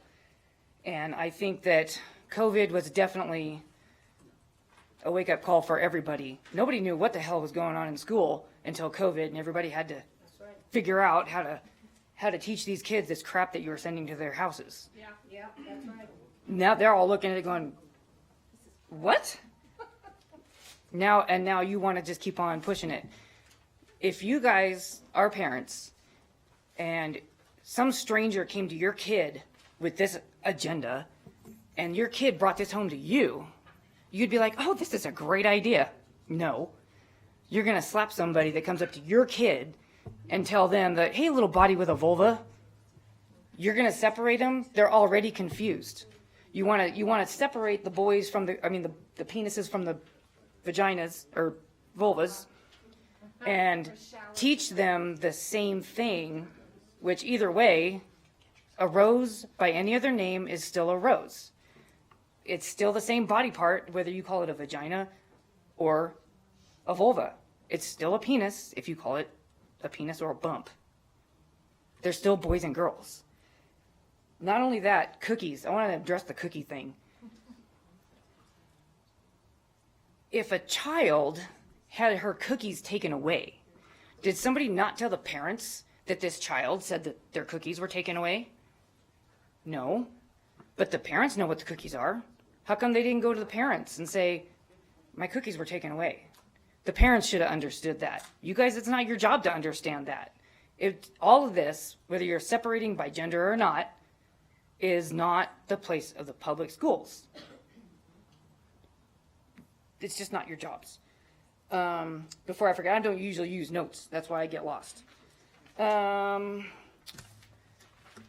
are you going to tell all the other little kids, like the ones that want to be included or inclusive, all the transgender kids? Like, this one wants to grow up and he doesn't want to have a penis, he wants to have a vulva. You're going to have the ones, oh, all the transgender kids go over there. We're going to have vulva bathrooms, penis bathrooms, lesbian bathrooms, black bathrooms, white bathrooms, and everybody's going to drink from different water fountains again.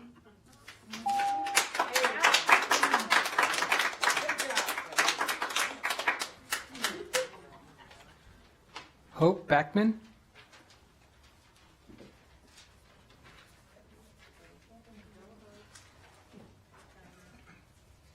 So, can I have the overhead projector? All right. Here, I have seen the curriculum because my son's principal gave me 7 days to view it before it was locked. And in here it says a person with a vulva has 3 openings between their legs and a sensitive little spot above the urethra called the clitoris. Now, why does my 8-year-old son need to know that? Why?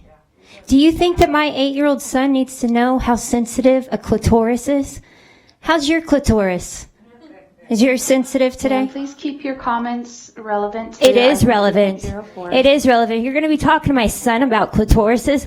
I can talk to Rochelle about her clitoris. She's getting paid $145,000 to talk about clitorises. Please keep your comment to this It's agenda relative. item. No, this You're agenda di- item. you guys are, don't interrupt me again, or I'm going to have this gentleman escort you out.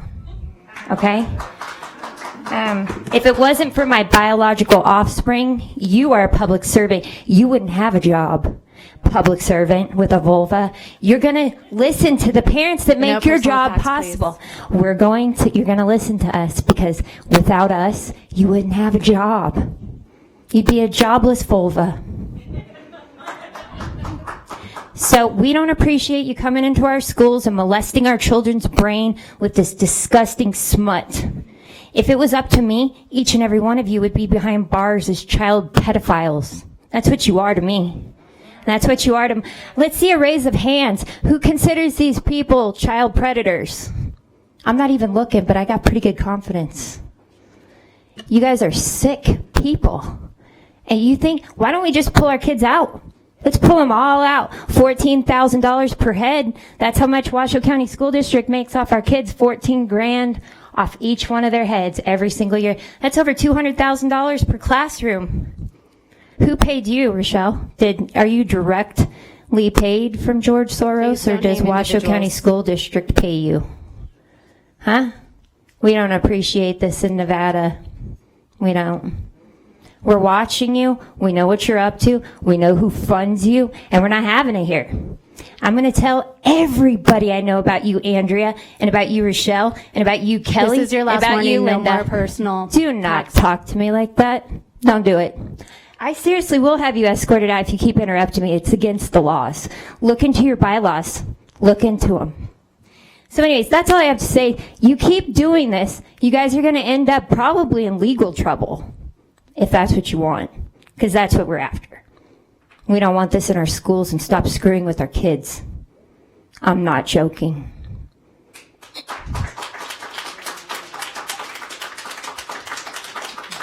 I'd just like to remind our audience, please be respectful of the members of the committee. Please do not name them individually. No personal attacks, please. Thank you. You named her. Well, how come you can do it and we can't? We're being respectful. Liam? I'm reminding the audience as a whole, please. Yeah.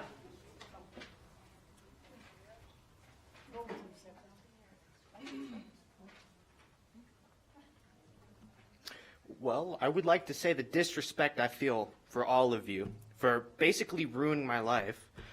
At the same time, I do see this a lot as pedophilia, like everyone here has said. I will defend the parents fully. I do not agree with you shutting them out for speaking their opinion, because this is America, and if you don't want to respect their opinion, don't be in America. That's really how it is. We're born with freedom. When you're born and raised in America, you have the right to say what you feel. So I do not agree with any of what you guys were just doing. I do want to say that all of this is completely wrong. You shouldn't even have this in like school at all. You should probably just bring back there's one program I heard about, it's called DARE. You should bring that back instead of bringing sexual stuff into the school. And I find it very disrespectful that you guys are sitting here making rude faces, rolling your eyes, sitting there, eating popcorn. I saw you giving one of my family members a deep death stare, and I Sir, saw please that. bring your comments back to item 2.04. Oh, this is really about item Thank 2.4. you. I do not appreciate any of you, and you can bring me down, and I don't really care. I am currently in school, and I do not appreciate any of you. And if I have to go to school with you guys, like, you guys telling my teachers what to do, I don't want to go to school anymore. I don't feel safe in school. This is how this feels. And I'm glad that now I'm homeschooled, because I don't have to be under your guys' law. This is completely disgusting. I don't want another kid my age to live with what I had to my whole life because you guys decided to prey on multiple little kids. That's basically what this is. And I can see you staring at me too, and I will call you out. I've learned to speak my opinion, and I have a right. And you cannot tell me to not say what I feel, because that counts as harassing a child. And there's a police officer here. So, that would also probably fall under the category of child abuse.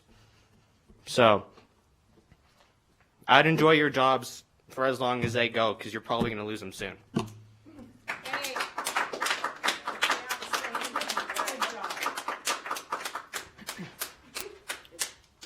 Melanie Sutton.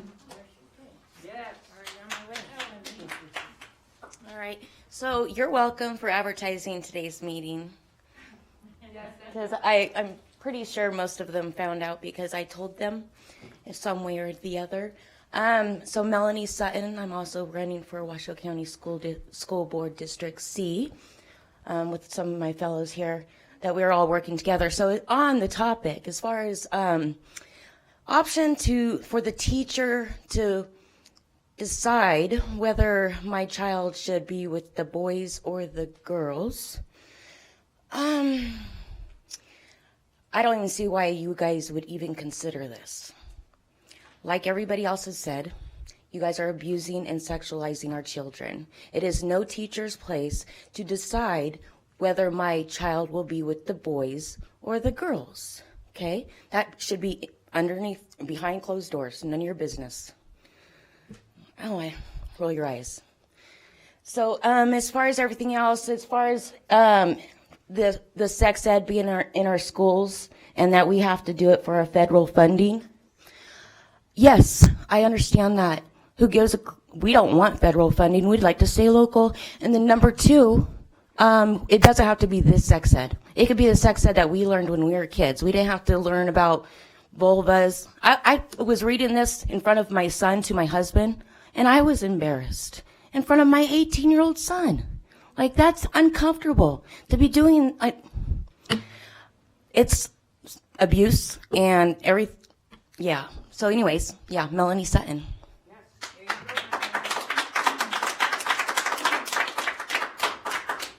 Louise, just quickly before we go to our next commenter, I would just say the teacher's note is it's at the teacher's discretion whether 100% of the class sits through the materials together or if they go on different days, boys' days and girls' days is how we learned it before.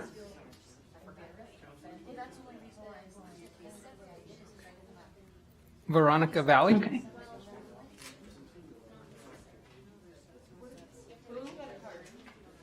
Veronica Valley.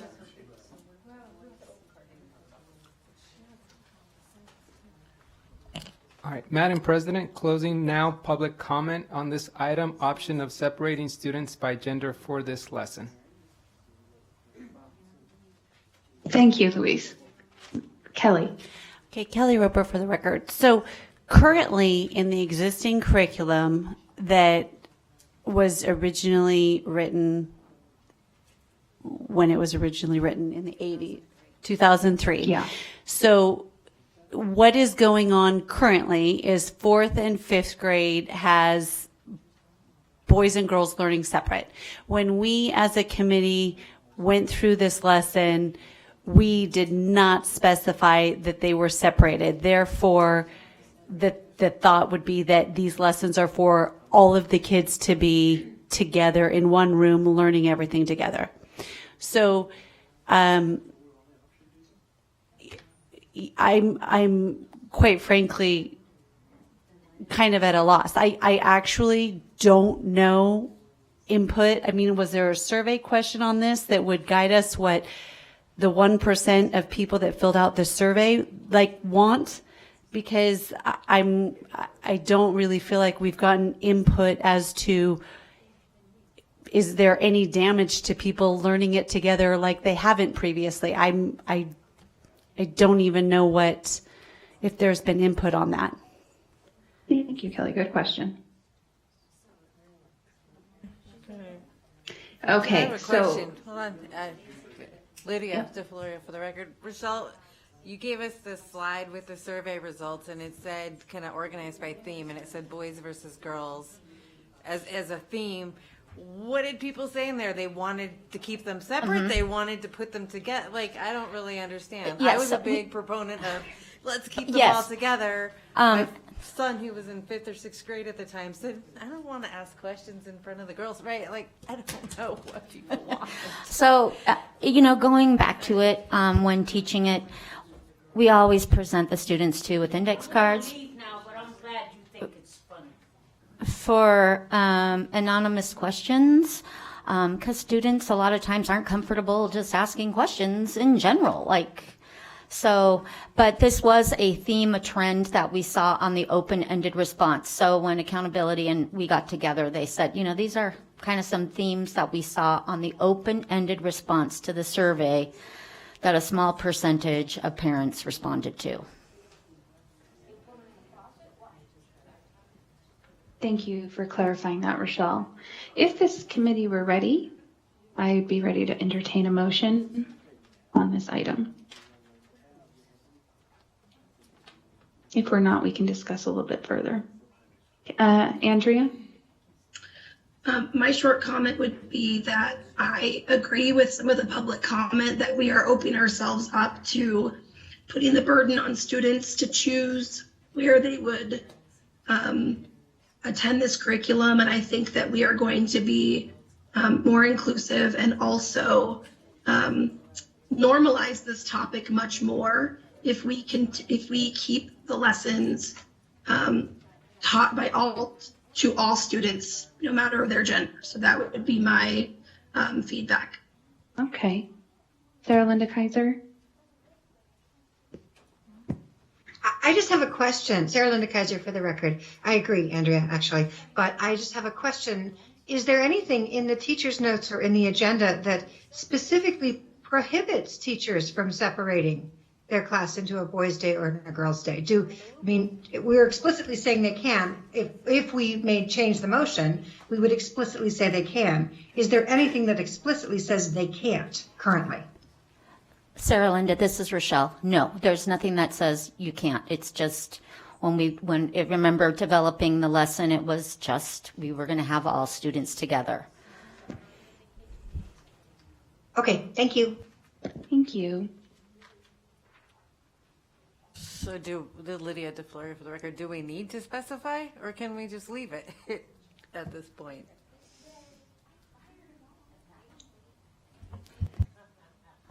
I believe that would be a committee decision. All right, you want to try a motion? Do it.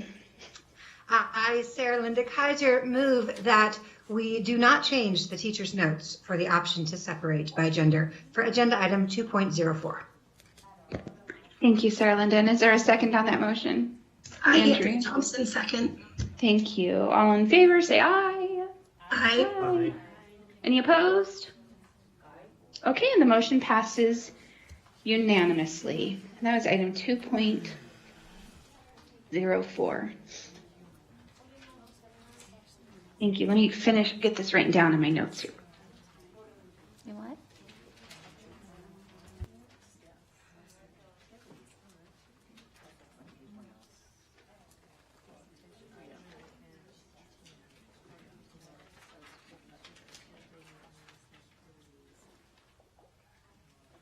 Okay.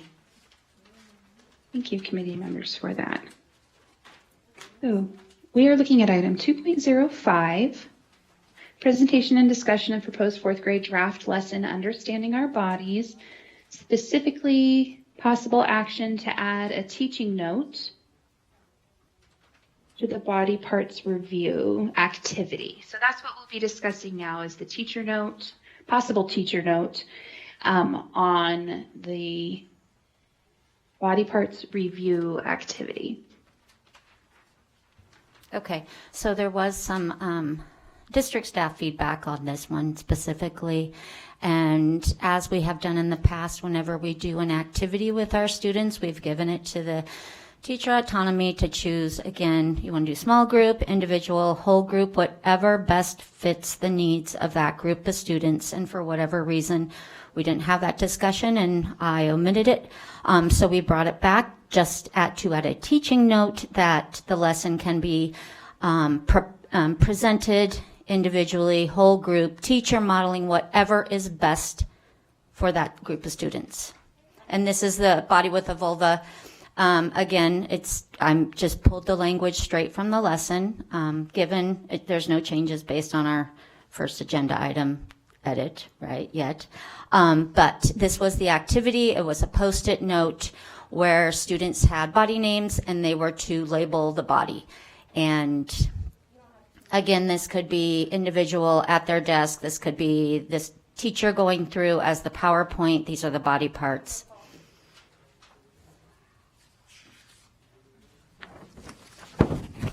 Thank you for clarifying, Rochelle. Okay. So just before we open it up to discussion, I would remind the committee this is not a discussion on whether or not sex ed is mandated in the state of Nevada or whether or not this lesson would be presented to students. This is about the teacher's note regarding whether a teacher has the autonomy to teach at whole group or small group or in another way that would meet the needs of their class. Okay. Thank you, everyone. So do we have any committee discussion on item 2.05 and this teacher note? Andrea? Andrea Thompson, for the record, can you just clarify the concern was that there was feedback from staff that we should clarify in the teacher's note so that it makes it more clear for them. I just want to make sure we know exactly what we are voting on. So can that be made more clear, please? Yeah, Andrea, Rochelle, this is Rochelle. Yes, that was exactly, can we have clearer directions? As we have in the past with any of the activities, if you all remember, we always provide this activity could be done individually, whole group, small group, teacher models it, teacher does it in front of the class, whatever best, that has been our practice. And for whatever reason, I just left it off of this activity. That was it. So we just wanted to bring it back to make sure we could put that language in there to provide our teachers with, this is how this lesson can be presented. Thank you, Rochelle, and thank you to staff as well. I really appreciate the thoroughness that you all have exercised at every step of this process. So thank you very much. Committee, is there any further discussion on this item? No? Okay, so looking at the teacher note, just clarifying possible options for the person teaching this lesson. Luis, is there any public comment? Item 2.05. Yes, we have a public comment on this item, adding teaching note to the lesson activities body parts review. Margaret Martini.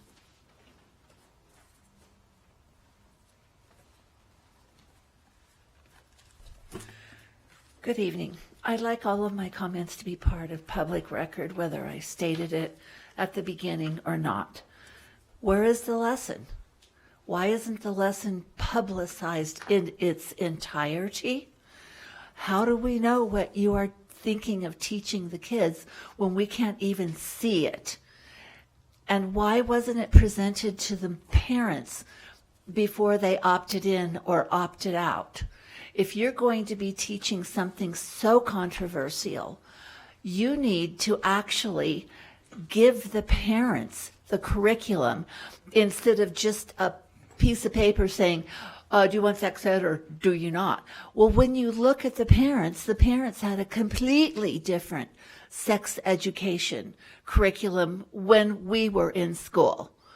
So without being said, so it was way different. We weren't identified by our body parts or with our body parts or with how we perceived our gender. It was all very scientific, and it was more health oriented. It wasn't, is the tender parts of the, of the woman. Ma'am, that's ridiculous. We are welcoming you that comment on this teacher note. That's what this item is on the teacher note about grouping as the teacher teaches it. Do you have, well, if you have I'm looking at the we curriculum here. And it says 4th grade draft lesson. That's pretty much the first sentence. The body parts review activity, yes. And if we want to hear your opinion on the teacher note for that activity. Okay, great. Well, then give me some time back. Okay? But you won't. But anyway, that's neither here nor there.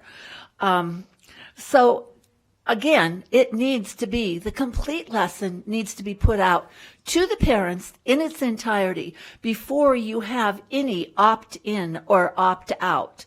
Parents are busy. We were depending on you to teach our kids the basics. We send them to school so that they learn how to read and write, do math, do science.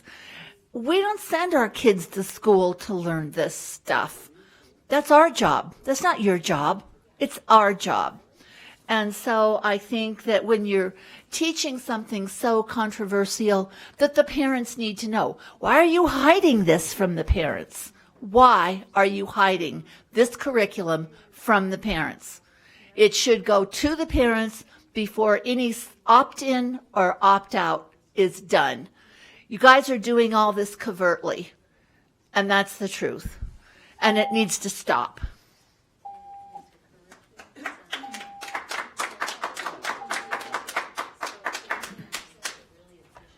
Kathy Reyes?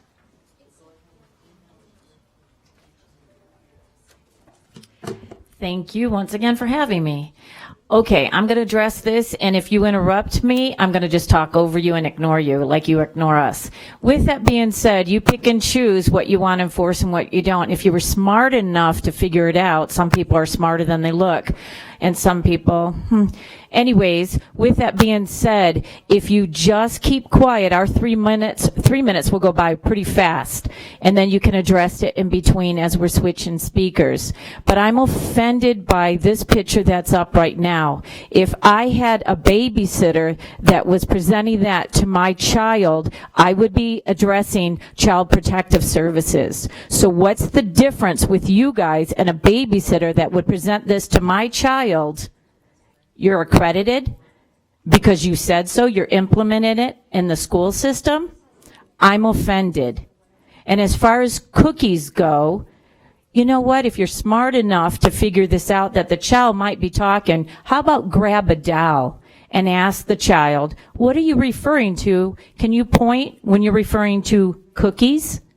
If you're smart enough to figure that one out, that's simple. But I'm insulted with the interruptions here with the other guests that are speaking, the other concerned parents, the concerned committee, or excuse me, the community. And for that information, if you guys are volunteers and this is not comfortable for you, then you know what? Maybe you should walk in our shoes. This isn't comfortable for us. Because obviously if it was comfortable for us, we wouldn't come here so emotional over this. We don't want our children exposed to this. That's up to the parents or the grandparents. And again, thank you. I appreciate you not interrupting me. But again, I'm offended with this, and I find it funny that it's up to the discretion of the teacher to separate a class. Why? Because they might feel uncomfortable? And if they separate them, how are they separate them today? Eeny, meeny, miny, mo? Pick the one that's got to go? I mean, every day, that could be fluid. Today, everybody that starts with an A in their name, they will be separated. And again, you guys are dividing us, not uniting us. But I'm offended. My name is Kathy Reyes, by the way, and I'm running for Washoe County School District Board. And that's District B. And Colleen Westlake is District B. She's running. She'll be on the ballot. Then we've got Graham Reed, District F at large. And then we've got Melanie Sutton for District, Melanie C? Thank you. And then we got Edgar Heedy for District D. So when you go to your ballots, if the people that are listening to this and watching, if you want this continual charade to go on, then continue to pick the incumbents, because that's what we're getting, the circus. If you want this crap removed from our community and our schools, please make sure you vote for the new names on that ballot. Thank you.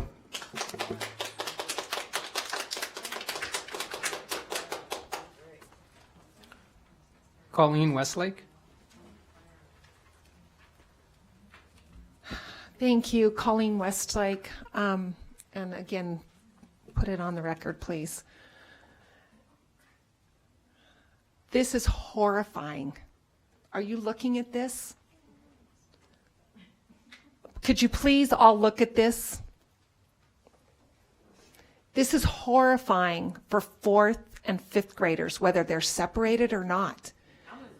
You guys are ridiculous. Are you seriously delusional? It doesn't matter if people opt in, if kids opt out, if you separate them, if the teacher has this group, if the teacher has that group. This material is inappropriate, and you know it's inappropriate for 4th and 5th graders. This is inappropriate for 6th graders. I agree with, her, that our kids should learn about menstruating. They should learn about procreation. They should learn the proper terminology of body parts. Okay? This is disgusting. This is pedophilia. This is pornography. So a child opts out. Again, you're delusional. What do you think happens on the playground? Do you think that kid's going to be made fun of because his parents didn't let him go to the sex ed, or his mom didn't let him go or her go? You don't think so? They're opted out. I, as a parent, if I opted out, are you going to gag order those kids? Are you going to follow the kids around that go to the sex ed class? You're going to make sure they're not talking this smut to my child when I wanted it opted out? Get proper curriculum, age appropriate for our children. You said what the federal government said: HIV, health, nutrition, cleanliness. What was the other one? Was it talking about holes? How many holes? And clitorises? Again, I agree with the lady. Why isn't the whole lesson up here? Because you know it's wrong. You know you've overstepped your boundaries. You know what you're doing is child abuse. You know you're sexualizing our children. You're women. I think you're women. I'm ashamed of each and every one of you. Women are supposed to protect our children. Ma'am, please stick to the agenda item on the I'm talking about the teachers doing lessons. And I'm telling you, this is disgusting. You should be ashamed. You should be disgusted with yourselves. Thank you.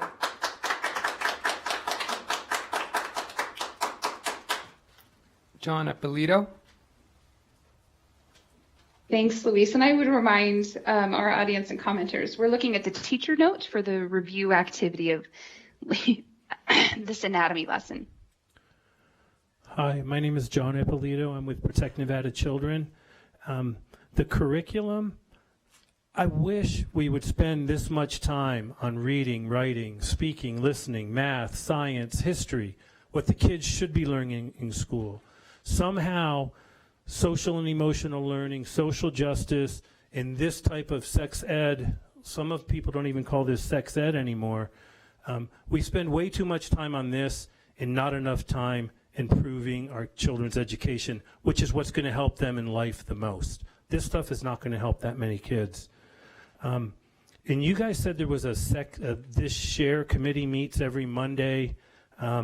So I'm surprised I'm the one who caught this, but wouldn't this slide also have to be changed the same way you changed the other one earlier? Add girl or woman, whatever you said earlier. However that was, I missed that because you guys never repeated it, but it would probably be appropriate to repeat it now and add it to this slide. You can find 1,500 of us on Facebook at Protect Nevada Children.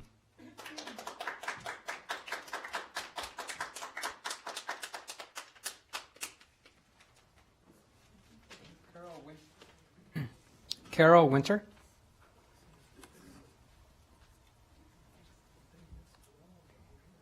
Carol Winter. I had a question.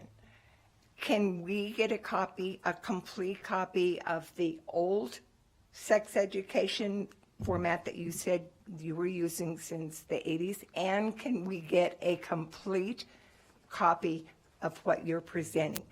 You had at one point said, this is basically our fault because we didn't come to all the meetings. Have you ever offered this to any of the parents when you asked them? Did you show them everything when you said, do you want your kids to be involved? Yes. You showed them the entire program.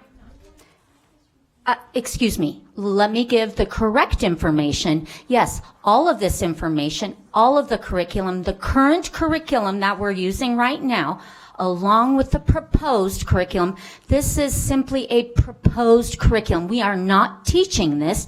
This, after this meeting in the fall, will go to the Board of Trustees. They have the final say, not this committee.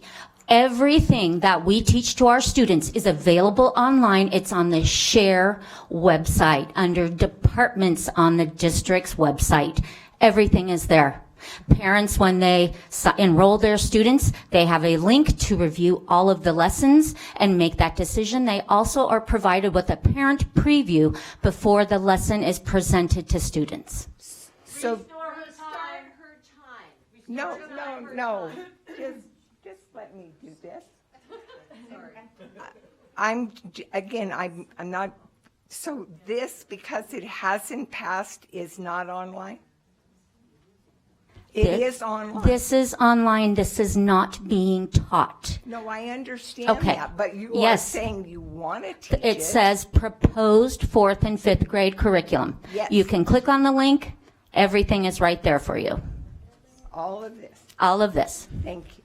Proposed to go to the board, so the board votes it in. Who are you fooling? Thank you, Rochelle. Victoria Meyer.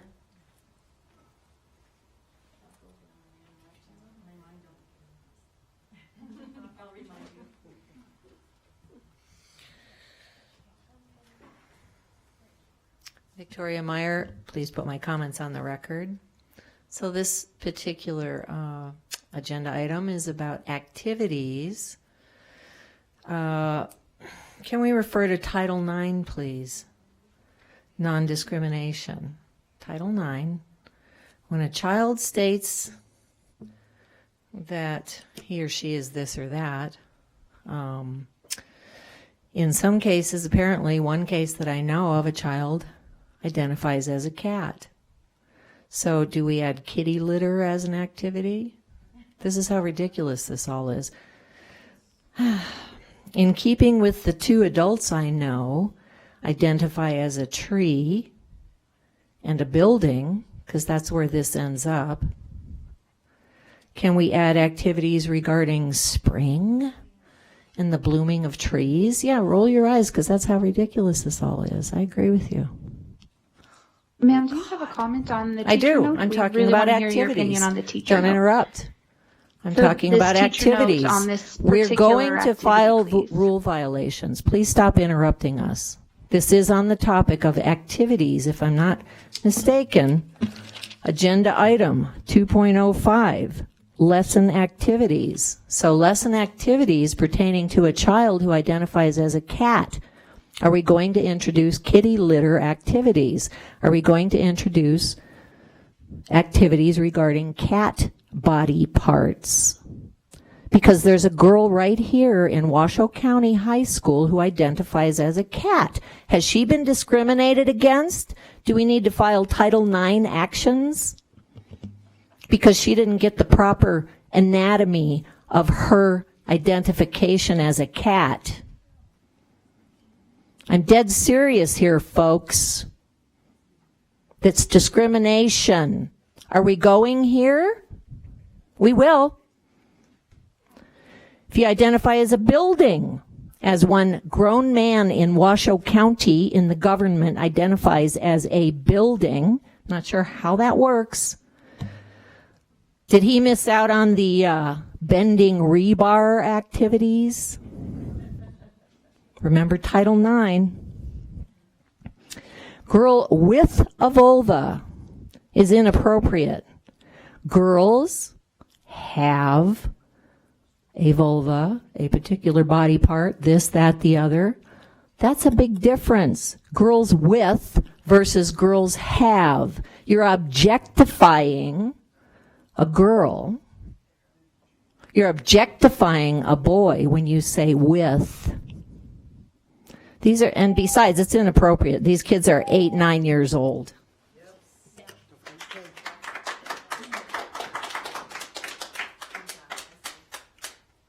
Roger Bahatton.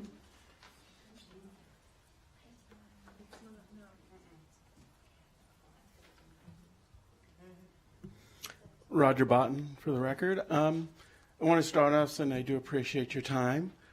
I understand, you're only 2 people here employee, and one isn't here. Only one person is employee. I appreciate your time here. I do also appreciate looking and reviewing these teacher notes. My counselors did have some concerns with the thing, and I appreciate any kind of flexibility they have in teaching the lesson and using their own expertise to find what's most effective. They felt this item here, the lesson might be a little disruptive, doing it as a whole group, so if we could do that individually, I do appreciate that. That's helpful. They want to give their input. They're the ones teaching it. So I appreciate you putting that on the agenda also, and this is a difficult time here. They also had a little concern with the graphic. They were kind of like the side view a little better. It was less intimidating. But I do appreciate your consideration with that and considering giving them the flexibility they need to use their judgment when they teach the lesson what's going to be least disruptive and most effective. So thank you on that, if we could, flexibility. Thank you. Thank you, Mr. Broughton. Hazelette? Me again, okay. I'm getting better at this, I promise. Okay, I'm Hazelette. I would like for my comments to be recorded or whatever it is on the record. So let me, I'm confused. You say that this stuff is on the internet, basically. We go to some link. So, but it's only for the parents who have their children registered? No? So anybody can go in there. And what, can you tell me what that link is again? It's the Share webpage under departments on the district's homepage. You'll see a tab at the top. When you go to Washoe County School District homepage, it'll have departments. Go to departments, click on that. I'm the first one under S, Share. Oh, because it's alphabetical. Okay. Yeah. Okay, Share in elementary. Okay, so is this still the separation thing? No. What are we on again now? This is the teacher's notes? On this activity, the anatomy activity. Review. So this is the teacher notes. Yeah, which is whether they want to be able to separate or keep the kids together. No, dang it. Sorry. Teach it whole group or small group. Oh, I see. Okay. So again, I would say the same thing. If you're going to separate the boys and the girls, why would you separate a big group or a littler group? And are we going to hire a whole bunch more teachers to take care of the different groups? You know what I mean? Like this classroom has 30 kids in it. 5 parents opt them out. So they go where? I don't know. They go to the playground and color in their coloring books. And then these 10, they don't want to be in the same room with the girls, so they're going to go with some teacher. And then these 5 they don't want to be with the boys, so they're going to go with that teacher. And then you have some that want to be together. So, I mean, you're kind of, but they're all going to learn the same thing anyway. And in general, I would say if I was 10 still, I would be uncomfortable regardless, learning any of this stuff from a stranger. The teachers are not our friends. We're supposed to learn from the teachers, not be comfortable with them to talk about my body parts. You know what I mean? Doesn't matter if you separate them or not. Or big groups or small groups, sorry. Thank you, ma'am. I would like to clarify or make sure I understand, Ashley. My understanding in this item is if a teacher chooses to do it individually, then each child would be given the activity. They would sit at their desk and they would do it alone individually. If the teacher decides to do it small group, then she or he would break the students up into a smaller group of 4 or 5, and they would work on it together. If the teacher decided to do whole class, then the teacher, and if they're broken up into small groups, the teacher would go from group to group monitoring their on-taskness, and or if it were whole group, then the teacher would choose to do the entire labeling or activity with the entire class of 30, less interaction individually. Is that correct? Yes, those are the most common ways that you will see children grouped in the classroom for an activity like this. Okay, thank you. So, I don't understand what's the activity? Like they're going to take the Luis, notes do we? and put them where they go or something? I don't understand. I'm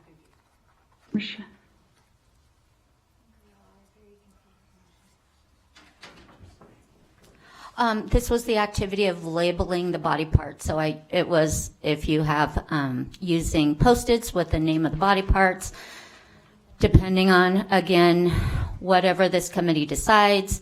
As far as a teaching note, this could be done whole class. The teacher has the Post-it notes and just labels the body parts. Or if it's small group, it would be Post-its at a small table and students work together. And once complete, go over as the teacher reviews the body parts. Thanks, Rochelle. Closing public comment on this item 2.05, adding a teacher note to the lesson activities body parts review. Thank you so much, Luis. So we've heard our public comments now, and if this committee were ready, I am certainly ready to entertain a motion. Kelly Roper for the record. I like the idea of giving I'm trying to get my agenda open, giving the teachers flexibility. So I would like to make a motion that we add a teacher note that would allow the teacher flexibility in how they choose to teach the lesson individually, small group, or whole class. Thank you for that, Kelly. And Sarah Linda Kaiser? Oops, sorry. No? You unmute? Okay. Well, I'll Vanessa? second that. Sorry, Okay. Vanessa. Thank you. Discussion from the committee? Yeah. Everyone, please, no interruptions. This is not humor. This is not humor. This is about our children and their morals and their future, and you're sitting up there laughing and rolling your eyes. Insulting. Okay, we're going to take a 5-minute recess. Thank you, everyone. 5-minute recess. All right, welcome back at 8:34. We have our committee members back. Thank you, everyone. I had a motion to remind you on item 2.05. And we are ready for a vote. Okay, all in favor, say aye. Aye. Any opposed? And the motion passes unanimously. Thank you. All right, we're looking at item 2.06, and before we begin,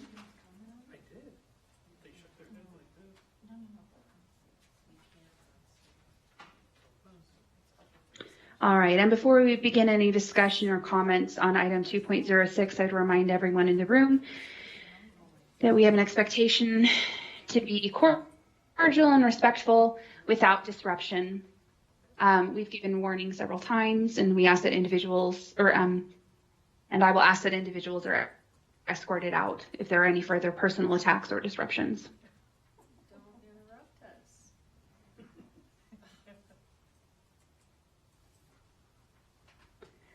All right, so 2.06 presentation and discussion of the summary of the 5th grade proposed shared curriculum.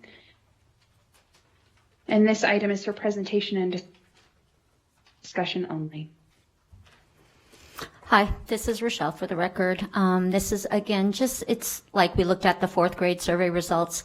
These are the trends that that were discovered when looking at the open-ended responses for the 5th grade survey results. Super important to note is the amount of responses that we had. So out of a total of 106, 44 of those were opposing discussion of gender identity, sexual orientation.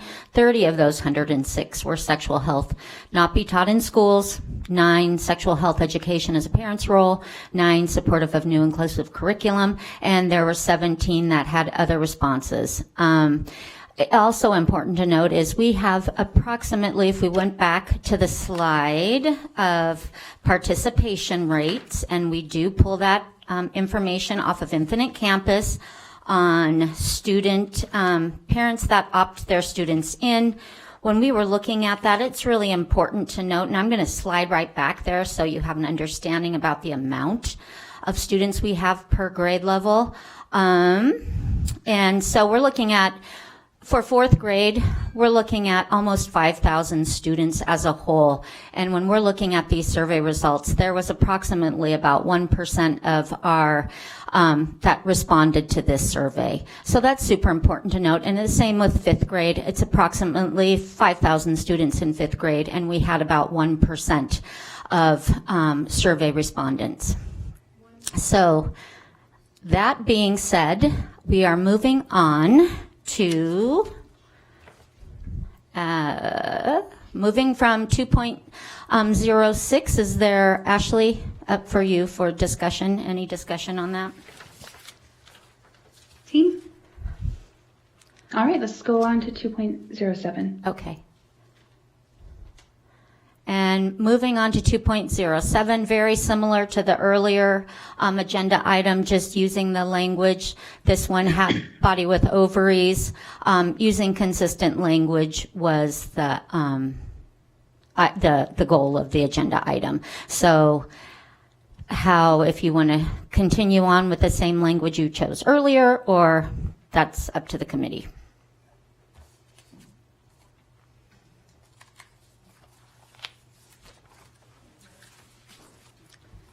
Lydia? Lydia DeFloria for the record. I think we've, in all of the grades from 4th grade through 12th grade, we've tried to be really consistent. And so to keep it along the spirit of that, to remain consistent, I think we should use the same language. So girls, what do we say? Girls and a body, or girls and a person. And a person with ovaries, or people. Girls or people with ovaries. Whatever we used, whatever we'd agreed on earlier, that is what I would vote for, to do the same thing here for consistency's sake. Thanks, Lydia. Kelly Roper for the record. Sarah Linda, you made the motion. Did you write it down? Rochelle and I are looking at, I think we came up with girls and people with a vulva, boys and people with a penis. So this currently on this chart says ovaries, so it would clearly be girls and people with ovaries. That's what you're saying, Lydia, right? Okay. Sarah Linda Kaiser for the record. Kelly, yes, that's what I believe I wrote down that I said as well.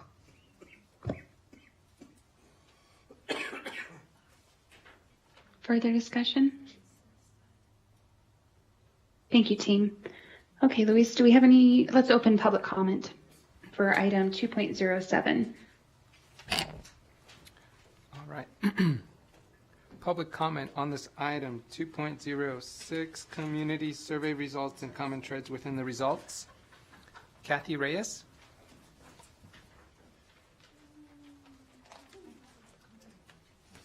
Hi, good evening. Thank you. Again, I'm very offended with this. Girls and boys, XXXY. Simple as that. So I'm offended. I didn't want to interrupt you guys were engaged there. My apologies.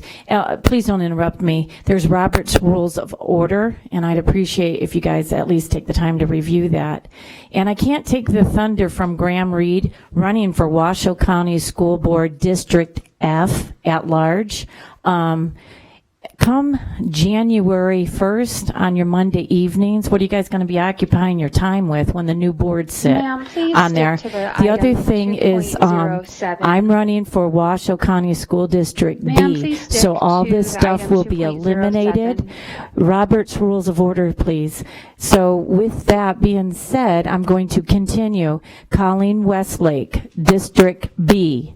Kathy Reyes, District B. Melanie Sutton, District All right, we're going C. to take, I'm sorry, but Ed that is not on point, and so we're going to take a 5-minute recess. Thank you, everyone. 5-minute recess. All righty, welcome back to our members. We are resuming on item 2.07, and before we resume public comment, this is our final warning. We've had commenters and audience members unduly disruptive to the business of the people. So comments at the podium will need to be on the item being discussed, and if not, we will have to cut your comment off. If someone continues to be disruptive after their comment is cut off, they'll be escorted out by police. Okay, so I think we are on Ms. Myers, and if you'd like to come back to resume the rest of your comment on item 2.07, you are certainly welcome to do so. Madam Chair, Kathy Reyes? Yeah. Oh, is it Kathy Reyes? I'm sorry, I might have put them both. Sorry, I'm sorry, Ms. Myers. I put the M instead of the R. Ms. Reyes, I will start your time. Thank you, appreciate that.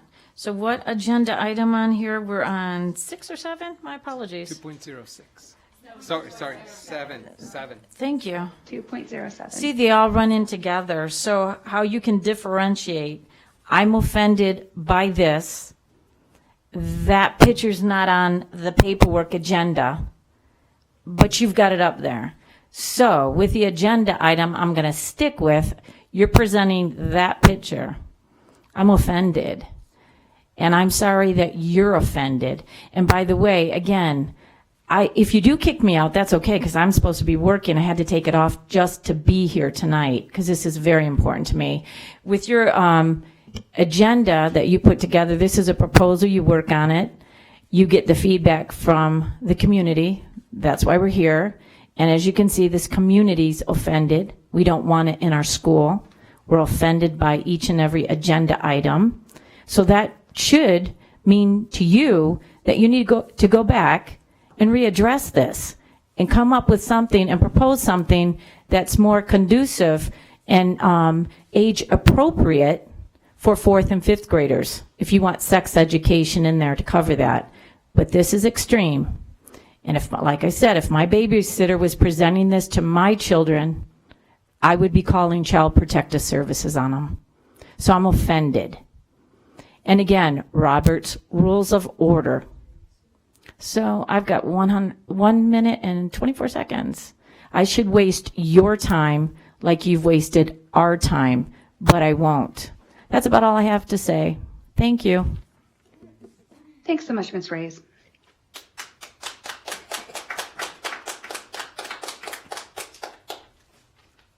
Colleen Westlake? Thank you, Colleen Westlake, and please enter my words into the record. If we're going to be teaching and instructing kids and giving them correct information, it's very disingenuous, and it's completely incorrect to say girls and persons with ovaries, when we all know that only girls have ovaries. It's true. I know it's sad, but it's true. And I am not against transgenders. I really don't care. It's not interesting enough for me to care. I care about that person. I don't care about their sexuality. I don't care about what body parts they have. I understand that we need to teach kids and give them correct information. So let's do that. The only ones that have ovaries are girls. Even if a male transgenders to a female, they do not get ovaries. Why? Because there's such a thing called ovarian cancer. You might want to have that taught to girls. Okay, that's important. And if we were to put ovaries in a male that's transgender to a female, now they've got to worry about that too. And why do they need ovaries? They're not going to be given a uterus because they can never be pregnant. And I'm saying this not because I'm really interested in that, but it's the truth. So if you want to teach these kids true factual information, girls with ovaries, period. Peace out. That's XX. Okay? We should have all learned that. Then we have XY. Okay? They have their own issues they have to deal with. Talk about testicular cancer. Okay, that's important. What this all is pedophilia. It's porn. It's not age appropriate. Age appropriate material. We wouldn't have a problem with any of you if you would do what you know you should be doing, and that's giving kids factual, true information and appropriate for their age. That's all we're asking. I don't think that's asking too much. But this right here, and I'm not even offended that much by this. This looks like an anatomy picture. Do I think that a 4th and 5th grader need to learn this in this depth? Heck no.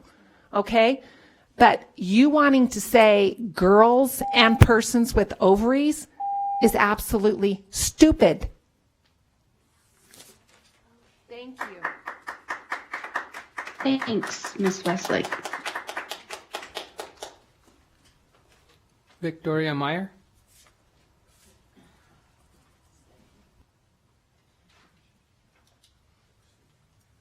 Hi, Ms. Myers. Sorry for the mix-up earlier. Thanks for coming on. No problem. Victoria Meyer, for the record. Factual information. And it shouldn't really take more than, I don't know, half hour to teach body parts. But I'm really curious about why you insist on the word with, and I don't know, maybe it's just me, but body, what did you say? It was going to be changed to girls and people with ovaries, bodies with ovaries, bodies with this. In what context? How is that phrase going to be used? It's just, there's something, if you're going to describe, if you want to describe factual information, you say, girls have this, girls have that, boys have that. Why with? Why is it objectified? Why are you objectifying these kids? And why at such a young age? That, kids, I remember being taught the body parts in junior high school, and the girls were separated from the boys, and they always squirmed around. Maybe it was 6th grade. I don't know. Long time ago. It just doesn't belong. It doesn't belong in the 4th and 5th grade, and it shouldn't take very long to teach some basic scientific facts about our bodies. And then all this inordinate amount of time is spent in the school year and tax dollars, and yet our kids are graduating and they can't read and write. Isn't that the point of school? Aren't we supposed to teach them how to be productive citizens in our community? And only 13% of Washoe County high school graduates are proficient enough in the English language and in math and in science that they can go into college. Only 13%. That's very sad. We're really doing our kids a disservice. And you're spending our tax dollar, wasting our tax dollars on this long drawn out process. You know, every parent should be emailed the full curriculum for their viewing. I bet you don't do that because you know what the result would be. You need to inform every parent before a month, at least a month before. Not with a link, not with a little signature Ma'am, do you have when further you... comments on item 2.07? Yeah, just that, you know, you want to talk about being rude and following the rules. You're not following the rules when you interrupt us. You're looking for...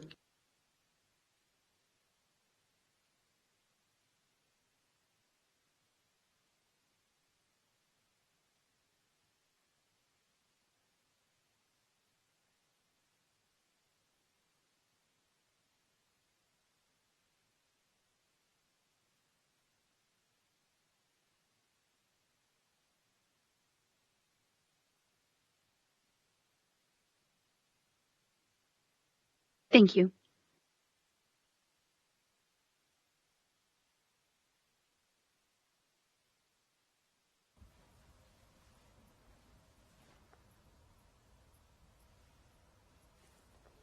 John Appolito.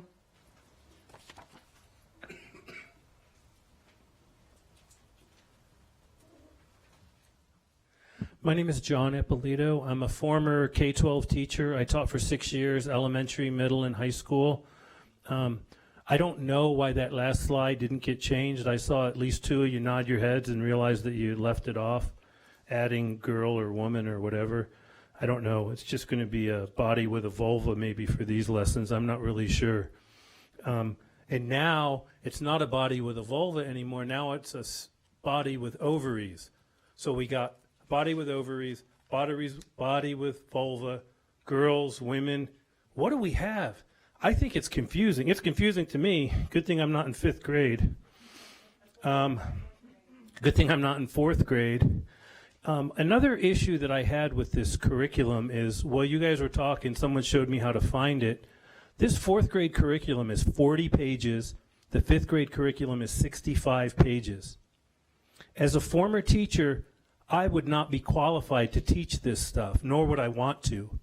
When do we teach transformative social and emotional learning, social justice, critical race theory, or whatever you want to call it, comprehensive sex ed, when would I have time to teach math? Again, one of you could leave this job, make room for a teacher and a bus driver. Thank you very much.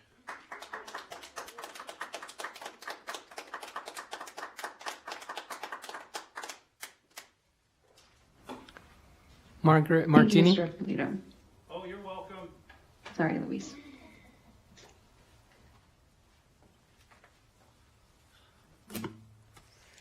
Sorry about the sunglasses. They're the only ones with cheaters. Okay, 2.07 is a proposal, and it does, put my words in the record, please. And it does a specifically phrasing used with the lesson of body with a penis and body with a vulva. Since the beginning of time, males were referred to as males, and females were referred to as females. Why are you trying to change things? Why is this school district trying to change things? What is wrong with male and female? The chromosomes are there, the science is there, and yet you're looking at a proposed gender name change. That doesn't make any sense at all. Why would you do that? What is the purpose of changing the male and female, which has been in science and the Bible for years and years, for eternity almost? And yet here you are discussing this ridiculous change. And I'm trying to stick to the program here, 2.07, and replacing it with alternative phrasing. Recommended the adoption of proposed revision to the phrasing. Okay. You have kids. I don't know if any of you are teachers, but you have kids in the school. How, if you were a kid, would you feel? Okay, you guys, everybody with a body with a penis, stand over there, and you're going to have this lesson, and you over here with the body with the vulva are going to have this lesson. What's wrong with boys and girls, males and females? What's up with this change, and why is this change? There is absolutely no good, I hope I'm not waking you up, Lydia. There is absolutely no good reason for this. There is no reason for you to spend a year of Monday nights discussing this stuff. It is so basic and so irrefutable. It's irrefutable what a male is and what a female is, and how many chromosomes you have here and how many chromosomes you have there. And it's ridiculous that all this time is spent on verbiage making a distinction that is irrelevant. Thank you. Thank you, Ms. Martini. Brooke Maleth?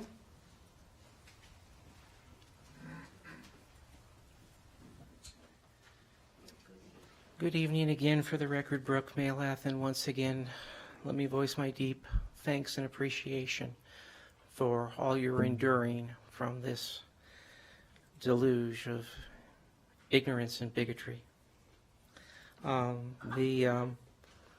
thing I just want to be able to say is we've heard a lot of opinions tonight, but I've really made sure that I have spoken with facts. You know, there's an opinion that this is child abuse, but factually it is not. The curriculum follows very closely with federal sex ed standards and the state curriculum standards for sex education. It is wholly age appropriate. You know it. I know it. You've done a wonderful job in vetting all of this material and tailoring it to our community. And again, thank you for that. One fact to add into this is that since the beginning of humanity, gender fluidity has existed and been accepted until white male supremacy began to control women's reproductive rights.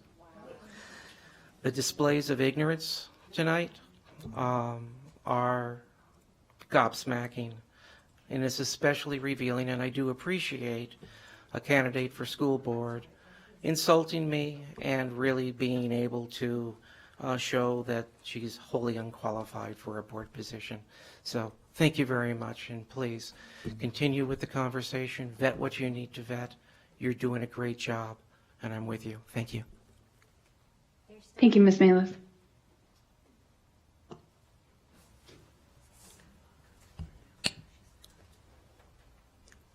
The committee also received electronic public comment from Thomas Cornell, Jay Butcher, and Andrea Thompson. Closing now public comment for item 2.07, proposed fifth grade lesson, draft lesson. Thanks, Louise. All right. So we have had some community discussion on this already, and we've heard some public comment. And if our committee was ready, I'd be ready to entertain a motion. Check your trash can. I put in a public comment for 2.07. Yeah, put one in. Go ahead and fill out a. I put one in already. Let her speak. She can fill out later. Louise, do you have a card for item 2.07? No, not from Ms. Bachman. Okay. She can fill it out Okay, after Ms. she Bachman. gives public comment. Later. Mhm.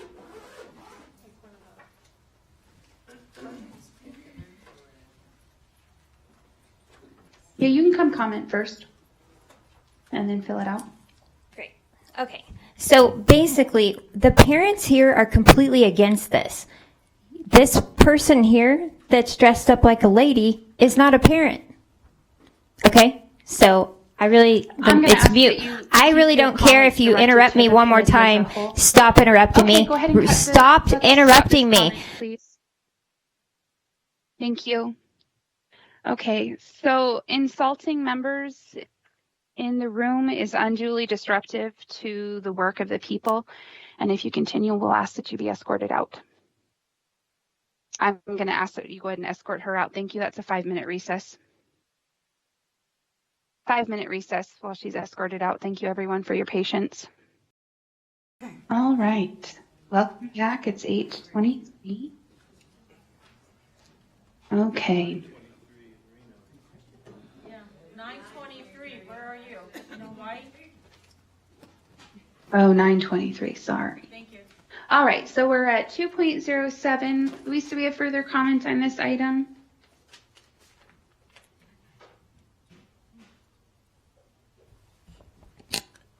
No more public comment on this item. Thank you, sir. All right, committee. So on this item, 2.07, looking at the language presented on this slide, we've had discussion and comment. I'd be ready to entertain a motion if you were ready. Or if we need further discussion, that's okay.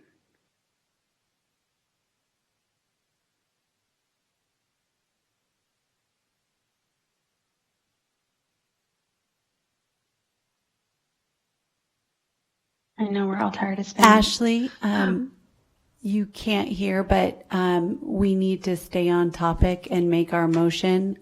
So I'm going to just wrangle and say, Sarah Linda, do you think you could make the motion that you made for 4th grade for this so that the language stays the same when the slide is updated to reflect the changes that we vote on? Yeah, I'll try. I, Sarah Linda Kaiser, move that we make this slide in agenda item 2.7 consistent with the language from earlier to read girls and people with ovaries. No. Sorry. I apologize. I needed to have a friendly amendment. I apologize. Okay, I will second Sarah Linda's motion. Kelly Roper, for the record, I would like to make a friendly amendment that it doesn't say ovaries. So that was a part of the mistake that we'd like to correct, that we'd like it to be consistent with grade 4 so that it would say girls or people with a vulva. I accept your friendly amendment. I'm sorry. And I do too. Thank you, everyone. All right, so all those in favor say aye. Aye. Aye. Thank you. Any opposed? And the motion passes unanimously. Thank you, everyone. Thank you to the committee for your continued. Yeah, we finished public comment on that one before we did a motion and a vote. Yes, it is closed. Thank you. Yes. And so now we'll move on to item 2.08, presentation and discussion of the proposed 5th grade draft lesson reproductive system, and specifically possible action to add a teaching note. So that's what we'll be discussing now, a teaching note possibly with the option of separating students for this item. And we also had this discussion in 4th grade just a moment ago, but this is for 5th grade.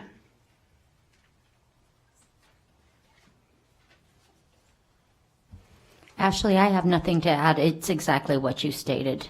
Okay. Excellent. Thank you. Kelly?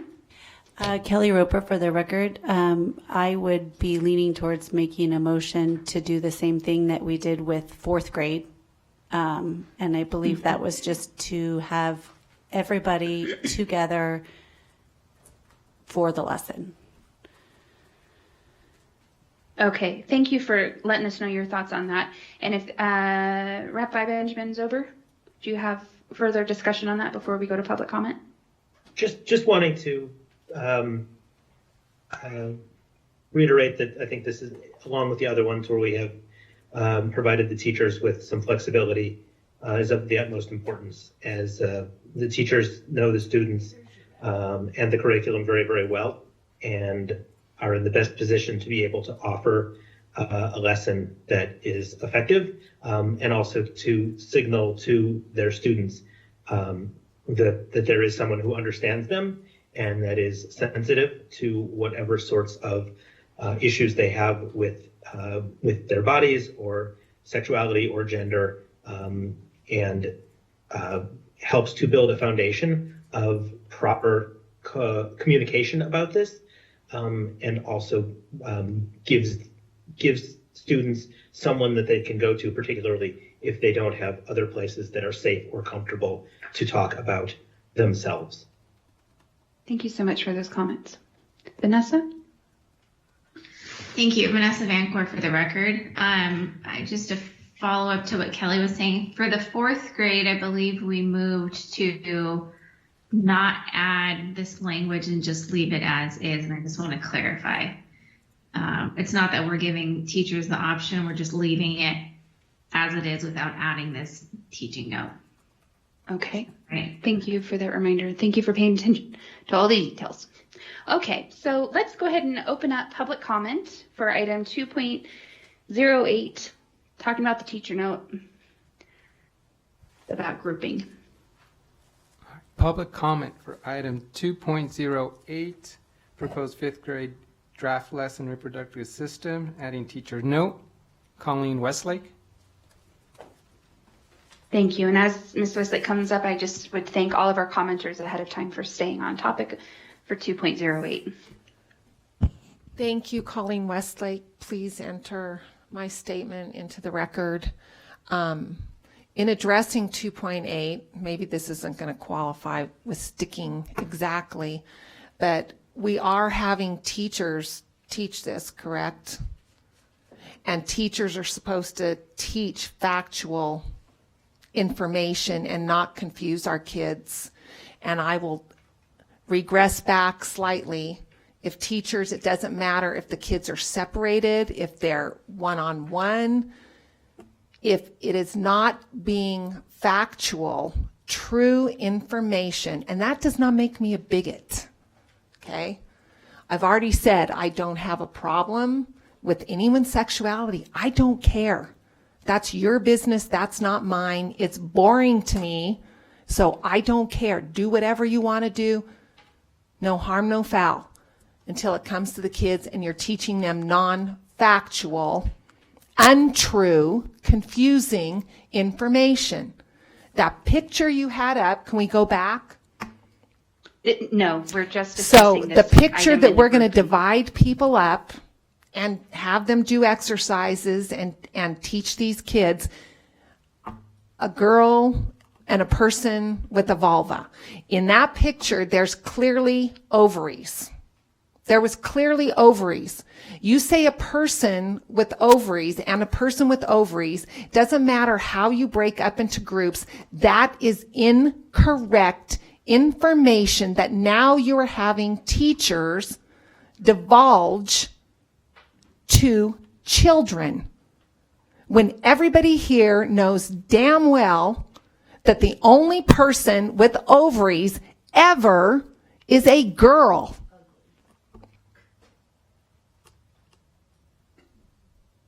I would like to have someone refute that. I'll give up my time. Who else besides a girl has ovaries? Ma'am, do you have further comments on the teacher note? The teacher note is that the teachers are not teaching factual information. How can you have sit further here and comments? do that? We would love to hear your thoughts on separating the kids or keeping them together. So I don't want kids That's what we're separated. talking about right now. I don't want kids put together separated. and taught untruths. Separate together, it's not true. Thank you. Thank you. John Ippolito.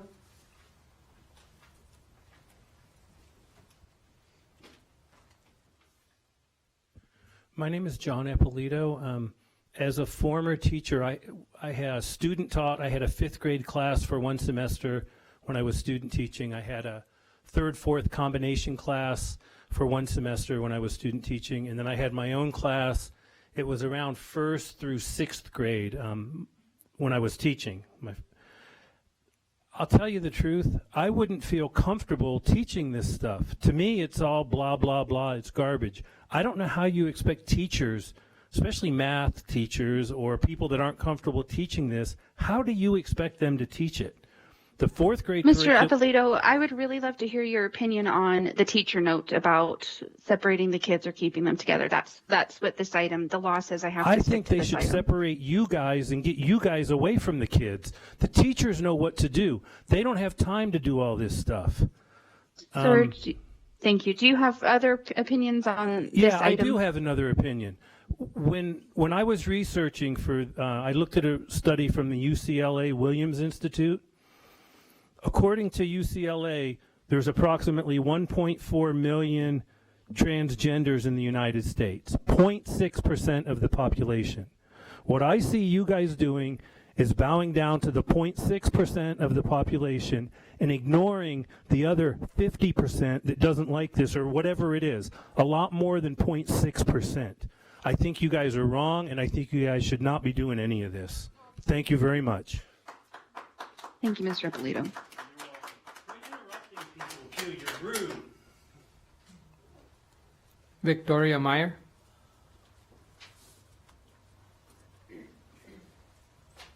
Talk about separating cats and dogs. Victoria Meyer, for the record, please, my comments. I do want to address some of the things that have been said here tonight. I, for one, do not like bullying. So this audience has bullied someone here, and I don't agree with that. As adult people, we can be who we want, whether I like it or not. It's a free country. And so that's not my opinion. I don't agree. I think there's problems with the whole idea of gender identity. Separating kids by gender, it's an adult decision. You should not be separating kids by this mental construct. My understanding from 1985, when I learned about gender identity, is that it's a mental construct separate from your physical body. And so 4th and 5th graders don't understand that. You shouldn't be separating them. They're not equipped to deal with those kinds of decisions and thought processes. One must be an adult to make those kind of decisions. But for the record, I don't believe in bullying people, no matter what my opinion or their opinion. When I stand up here, however, and say this is inappropriate, it's unscientific, it's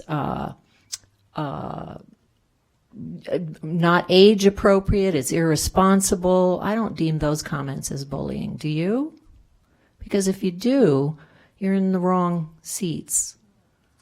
Okay, I have a right to express an opinion, and I don't feel I've bullied anybody here tonight, but I think there has been that happening. I believe in kindness with our children. Our children should be taught quality of education. Be kind to each other, to everyone of every race and color. That's how I want my grandchildren brought up. That's how my children were brought up.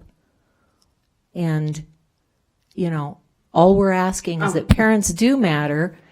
This is a notion for parents in the home. Stop politicizing, stop sexualizing young children. Let them be innocent. Let them play. Do you have further Let them be comments happy. on item 2.08? It does pertain to this item, ma'am, and you interrupt constantly. You are not allowed to take up my public time doing that. You're not allowed to interrupt us. I've been to many, many, many of these meetings. I know how it works. I'm going to continue a few more seconds because you took up my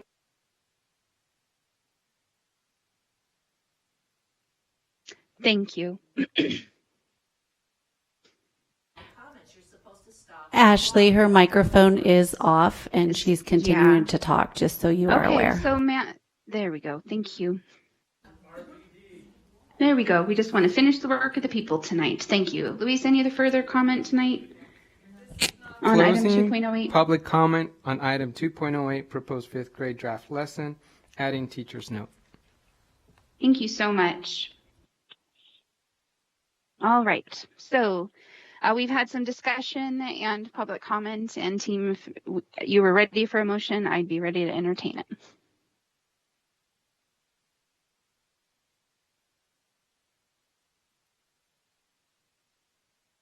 I can make a motion if you can hear me. Oh, and yeah.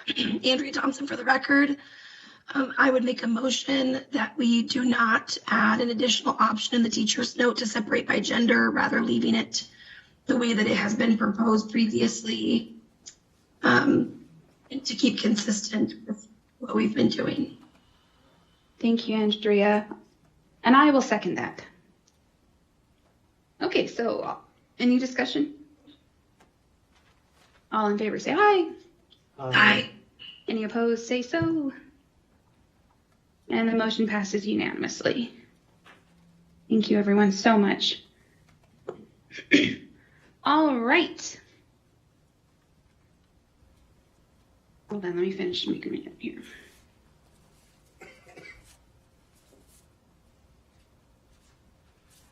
All right, we are looking at our closing items for the evening.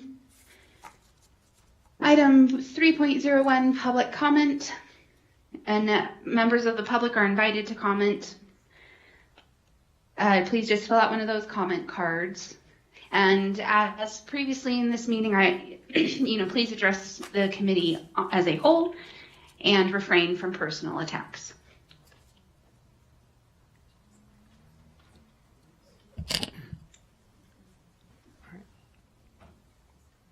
Public comment on item 3.01.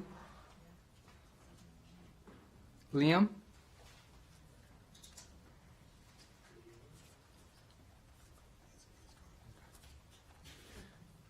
Hope Beckman? Thank you. And Luis, while we're waiting for them to walk up, I was remiss. This 3.01 is for topics not specifically addressed elsewhere on the agenda. Debbie Martin?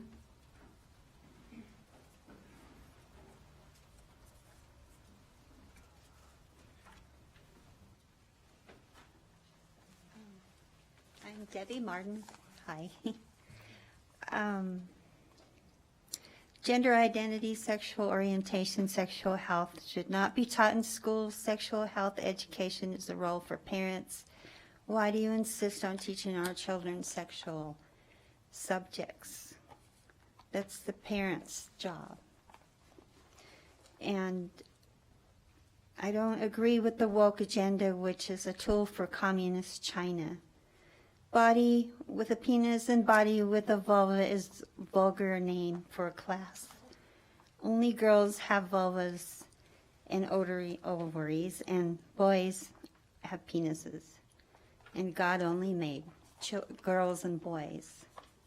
And don't try to confuse their sex. They're only little children. They're trying to figure out who they are and what position they have in this world. And our Washoe County School District is 49th in the nation. We are stealing our children's futures away from them. You are supposed to be teaching them reading, writing, math, science, the true history of our nation. You are also supposed to be teaching them integrity and how to get along with each other. And children, girls should have a girl bathroom and boys should have a boy bathroom. Don't confuse them.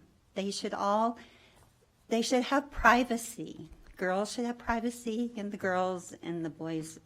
And there have been rapes in these bathrooms that boys and girls share.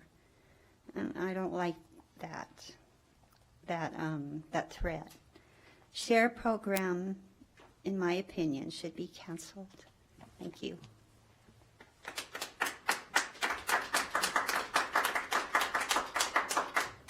Colleen Westlake?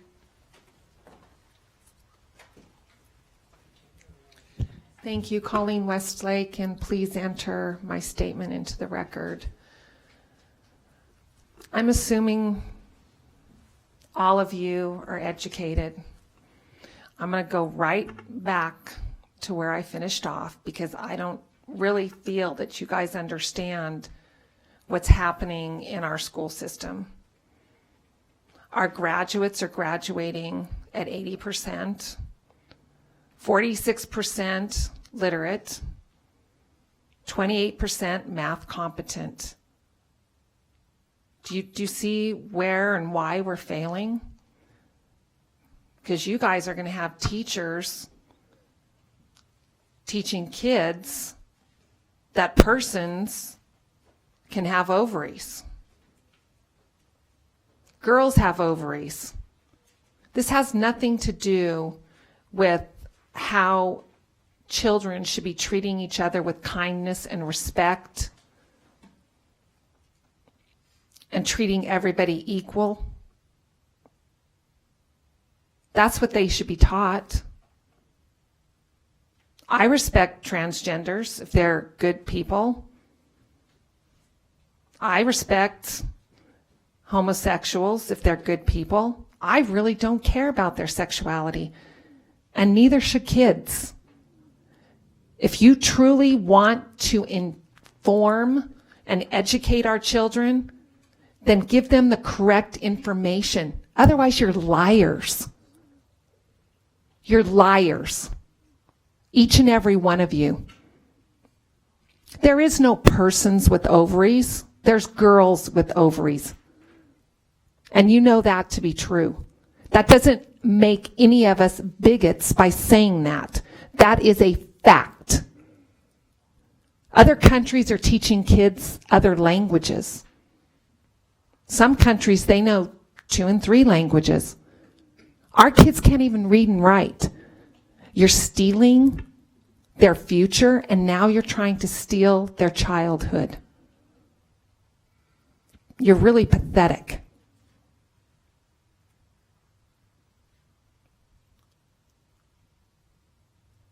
Let that sink in. Would you want your daughter thinking, because she was taught by a teacher, and we tell our kids, teachers are smart. They're going to make you smart. Do you want your daughter thinking that there's persons with ovaries?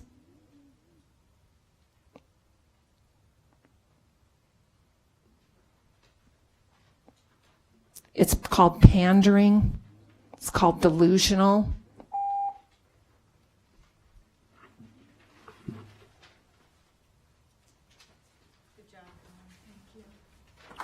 Veronica Valley.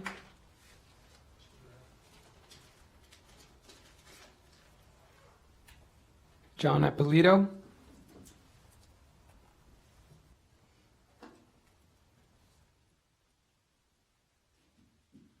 My name is John Appolito. I have 2 kids left in the district. You guys sick of me coming up here yet? I'm getting kind of sick of it. Yeah, so I only have 1 more year in the district, and I'm really glad that my kids won't be in 4th or 5th grade, or all the stuff that came before this wasn't very good either. A lot of people here probably never saw that. I want to bring up an issue that's indirectly related. Back in November 2020, a mom from North Valleys High School discovered that her son was accessing pornography on the school district issue computer. So she was kind of upset. So what she tried to do was install software to keep him from accessing porn. Now remember, you have to use the district computer to do your schoolwork. So she went back and forth with the district, and ultimately the district sent her this email, quote, "Software installation is disabled to protect against malware.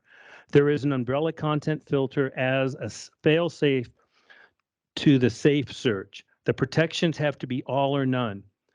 There are programs that can corrupt the computer. This is very standard. University computers are the same. These things protect the devices." It was more about protecting the devices than the children. That was in November 2020, right? Yeah, November 2020.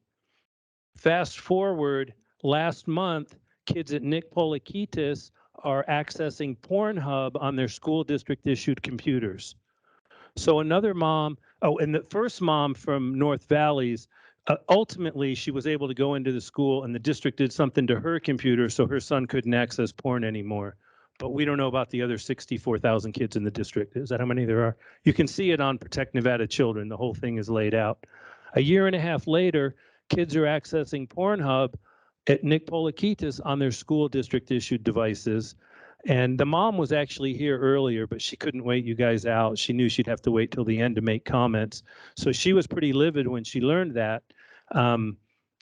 We don't know what's happening right now. An email came from Trustee Nicolette about it. I have the email here, but since she's going to speak, we'll leave it there. I don't think it's over yet.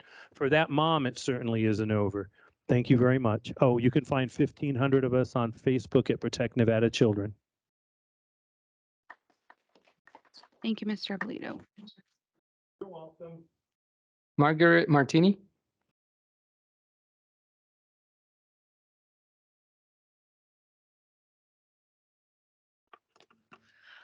Finally, it's over and it's late. And you voted in everything that you came to vote in. Preconceived, this is how we're going to vote. We've discussed it at the committee every Monday night. And so the outcome of this committee meeting, board meeting, whatever it is, was precluded by your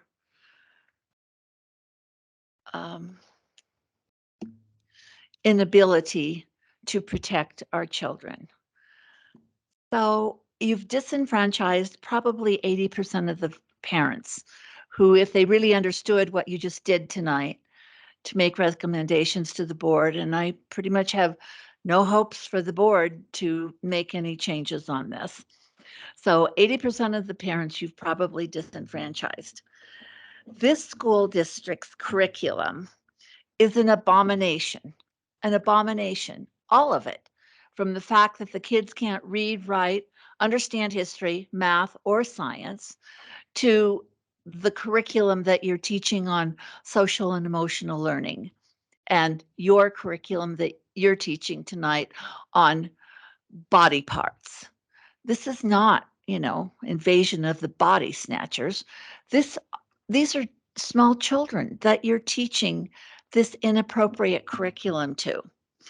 Our school district is led by a gaggle of delusional and functioning idiots.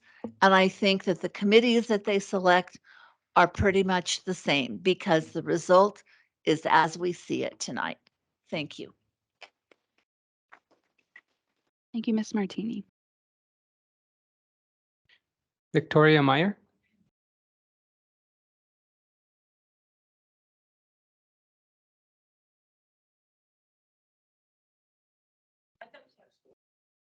Kathy Meyer?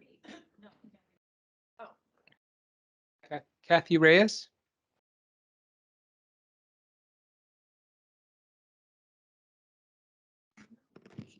Thank you, appreciate it. Now I can say diddly squat now and it wouldn't matter because this is open forum to speak.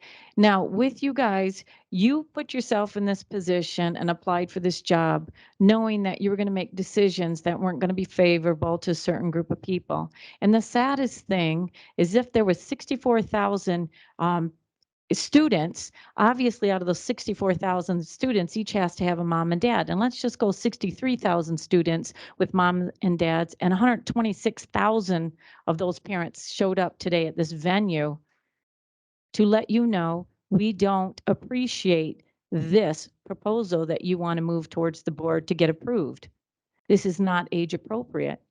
You already had a fixed mindset that regardless if 126,000 parents showed up, half of them mom and half of them dads, moms and dads, you would still vote for this. Shame on you. I hope you can look yourselves in the mirror to see what you're doing to our children. We just came out of the pandemic. Look what you stole from them. Not you personally, but the board, the governor. Look what was stolen from our children. And now you want to take their innocence? Shame on each and every one of you. Shame on you. That offends me. You want to desensitize them instead of focusing on what is age appropriate for our children. I don't mind if you want to teach sex education, but it should be age appropriate. Anything over and above and beyond that is left up to the parents, not the teachers. There's math, there's reading. You are dumbing our kids down and desensitizing them. Shame on you. I'm disappointed in each and every one of you. And you're smirking. You could care less because this is falling on deaf ears. And you should write up your agenda and know your game plan going in. Stop interrupting us. If you had an IQ above a peanut, you would say, give them their 3 Ma'am, minutes. please they'll refrain be from personal on to the insults next. to members. So I'm collectively addressing this to the board. If you feel personally insulted, that's on you. So collectively, give the person the 3 minutes instead of interrupting us. Hear what we have to say, not that it matters to you because you guys are not listening. Thank you. Thank you. Trustee Diane Nicolette.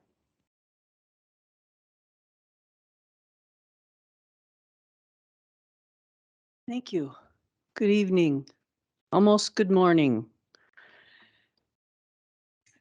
I'm here on behalf of the trustees to thank you for your commitment, your dedication, and the time, many hours that you spend. And those of you virtually, thank you, working on this challenge. And we truly do understand that balancing act between law, regulation, policy, and passion from our public. Sometimes it is difficult. Sometimes it's easier to listen to some comments than other comments. Nonetheless, we all know that we need to listen. We need to pay attention, and you have done that. And I appreciate that, as do the Board of Trustees. Your service is commendable. The time that you spend is honorable. And thank you very much. And please stay joyous. Even when it gets tough, we do it for the right reasons. We do it for our students, our most precious gifts, our employees, and our community. Thank you very much. Thank you, Trustee Nicolette. Happy to see you tonight. I'm surprised you didn't catch on fire. Closing item 3.01, public comment.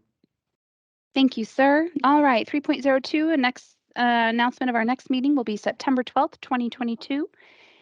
We will let you know soon, or well, beforehand, I guess in our agenda for that meeting. Gosh, I'm getting tired, y'all.